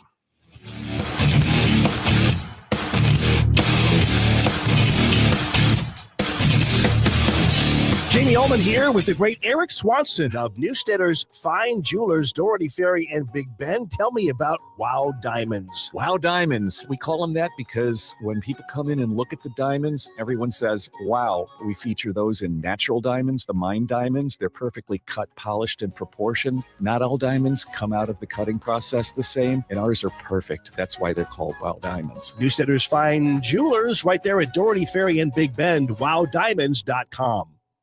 I'm Dr. TJ, owner of the Institute of Natural Health, co-owner of Optimal Nutraceuticals, and the host of Wellness One. Wellness One is designed to cut through the nonsense and provide you common sense, science-based information regarding health and wellness. On the show, we discuss topics like thyroid health, gut health, hormone optimization, and many others. Our show airs Saturdays at 10 a.m. and 2 p.m. and Sundays at 11 a.m. and 3 p.m. right here on NewsTalkSTL. And you can visit us at inhstl.com. That's inhstl.com. Number one for live and local Conservative talk. I've been a registered Democrat for 28 years. I'm really glad you're talking about this. You gotta love these idiots out here. They think we're all stupid, I guess. news, analysis, opinion. Totally agree on that. I disagree with you. It's over. Very upset. Thanks for taking my call. Thank you for taking my call. Thank you very much for taking my call. Wanted to ask you really quick. Is there room on the bandwagon for me? 1019 and 94.1 News Talk STL. On the next Larry Connors USA. Today's story behind the story. Jack Ruby. Larry Connors USA. Now weeknights 6 until 8 on News Talk STL. The perfect body, the perfect face. It's like God's best work, all in one place. From the haters, a perfection. Can't you say it's a burden being wonderful like me? Hey, it's Vic and Ken. We're on every Monday through Friday on News Talk STL. Kenny, how are you? I'm good. You know, you got to be some kind of weirdo to get up at 5 o'clock in the morning and do radio. Do, believe me. And that weirdo is Mike Ferguson in the morning show on 1019 and 94.1 News Talk STL. Whoosh. Well, actually, you're the weirdo. This I was going to say, sitting in for the weirdo today is Chris Cooper, Serenity Wealth Management. Usually I have the privilege of hanging out with Vic and Ken on their show. So today I'm on the morning show, the early edition, drinking my coffee.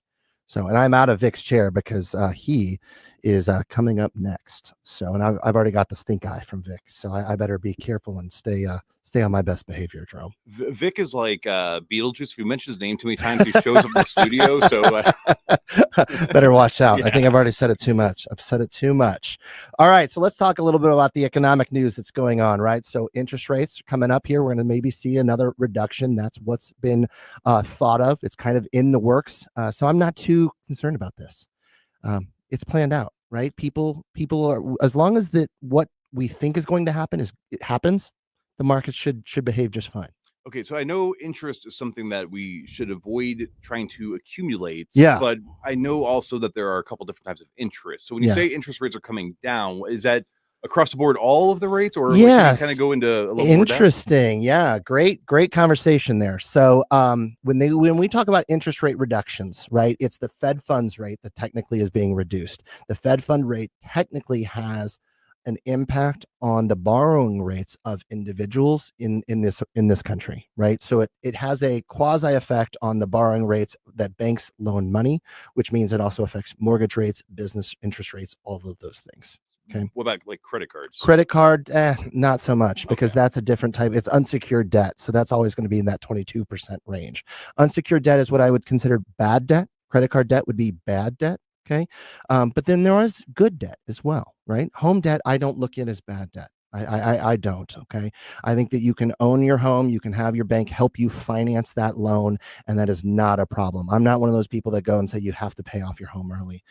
As a business owner, I actually say that I'm not going to pay a dime more than I have to on my home mortgage, because I'd rather put my cash into my business. And I think that's something that business owners need to think about, because it's actually the cheapest way for you to get cash into your business to infuse business growth. So the reason I get excited about lowering interest rate environments is because it spurs economic growth, which is very good for the economy.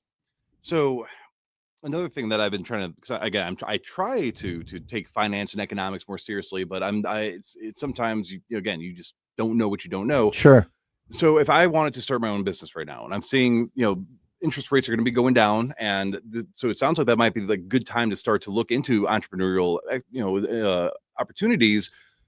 But then you have stuff going on with tariffs where it might go up, might go down. Do those cancel each other out, or does it not really matter as much? The best time to start a business is when you're ready to start a business. Okay. And I will tell you, it's never the best time to start a business. It really isn't. And I talk to a lot of business owners, and what you have to understand is, are you an entrepreneur or not? You have to understand, am I able to take what I do and does this idea really resonate with my consumers and my community? And if it does, and you have that grit and that determination and that desire to build something, but you can't think it's ever going to be easy. It's always going to be stressful. It's always going to be on, and it's going to become part of who you are, which you have to embrace and be excited about. And if you can't do those things, you just, quite frankly, should not be an entrepreneur. Okay. But if you can come up with those things, I can tell you that the most exciting things you're going to do as an individual are going to be as an entrepreneur. So if you're ever concerned or questioning, man, is this the right switch for me? I can tell you, I was in the corporate world for a very long time before I switched and started my own business. I should have done this multiple years before I actually did, made that transition. I always knew that I should have been in my own entrepreneurial world. But it took me years to figure out, hey, how do I do this? How do I feel comfortable doing this? And quite frankly, getting out of that paycheck stigma. It's hard because all of a sudden, guess what? You're responsible for your paycheck. Yeah. And I think that's what it's actually a big scares deal. a lot of people. And it should scare you. And you kind of have to be in that position of going, hey, you know what? I thrive under that pressure. I get excited about that pressure, and it's going to drive me to be successful. Okay. It's important. So there's good, bad, dead, good debt, bad debt. Now it sounds like there's good fear and bad fear. That's right. But also, you should not. I mean, is there a way to plan the start of your entrepreneurial journey around the economy, or is it more that you just got to get your feet on the ground? I talk to a lot of business owners, and that's one of the things we love doing within our show, Serenity Wealth Now, right here on NewsTalkSTL on Sunday mornings, 9 a.m. We talk to business owners, and I've talked to business owners that started up during COVID, and you're like, well, the country just shut down. How did you become successful during this time frame? Well, you figure it out. You just figure it out. And sometimes it goes to an online ordering system. Sometimes it's just because it's the best time to do it. But then you find out other people that start like restaurants up during COVID. And you're like, well, that can't make sense. But they figure out how to do things effectively. So I don't know that the economy necessarily says one way or another. Sure, there's better times to start up a business. But ultimately, if you want to be an entrepreneur, don't necessarily look at the economy and go, well, maybe it should be next time. Because that next time will probably always be another excuse. Wow. So I would just say, if that's something on your mind, investigate, come up with a plan and get that plan and figure out what those action steps are. Because you're not going to, we always hear the conversation or the anecdotal wives' tale, how do you eat an elephant one bite at a time? Yes. Yes. It's the same thing. You're not going to build a successful company on day one. It's going to take time. And so you build that, you take that bite, you do it small steps, and next thing you know, you're full on into your elephant and everything looks really good. I'm sure you probably talk for a whole hour on my next question, but we only have about 2 minutes left here. All right, but, got the time limit. So with interest rates going down, I guess this is a twofold or two separate questions I want to lump as one. So on the one is, does that make it a better time to be investing versus saving, or I guess in general, taking out loans? So if you were looking at maybe, because I know there might be a little bit of a housing bubble that might be coming down, stuff like that. So is it a better time to invest, or is it a better time to be trying to look for loans to maybe get a new car, new house, something of that nature? So I'm of the opinion of invest for long-term. And so enjoy your life today, invest from a long-term perspective, because if you're worried about what's going on in like the next 60 days, 90 days, even a year, you probably shouldn't be invested. Okay. Investments from a long-term strategy. Now, there are some ways to use some shorter term interest rates to your advantage, but that's going to be there whether the interest rates are high or low. Okay. Okay. So just make better financial decisions, I think, is where I would say that. And just depends on what money we're talking about. Okay. But from buying a vehicle or purchasing a home, the interest rate is something that you can always refinance. The interest rates are going to go up or down regardless of where they are today. Okay. I don't think they're ever going to go down into the 2% range where they were, during that COVID timeframe. But that doesn't mean they're necessarily high today. So don't judge your financial future based on the current, what looks good, what You looks bad. can't. No, you have to be nimble. You have to be versatile. And the best entrepreneurs, quite frankly, that's why they're good. That's why they excel, because they understand that dynamic, and they pivot. They pivot quickly. So you can utilize things more efficiently. And I think that's the most important thing, is to have those conversations today, because if you don't have them, they're either not going to get had or someone's going to have them for you. And they can come talk to you at Serenity Wealth or listen to your weekend show. Absolutely. What Give time's us a your show call. again? Yes, Serenity Wealth Now Radio, Sunday morning, 9 a.m. right here on News Talk STL. So Vic Porcelli coming up.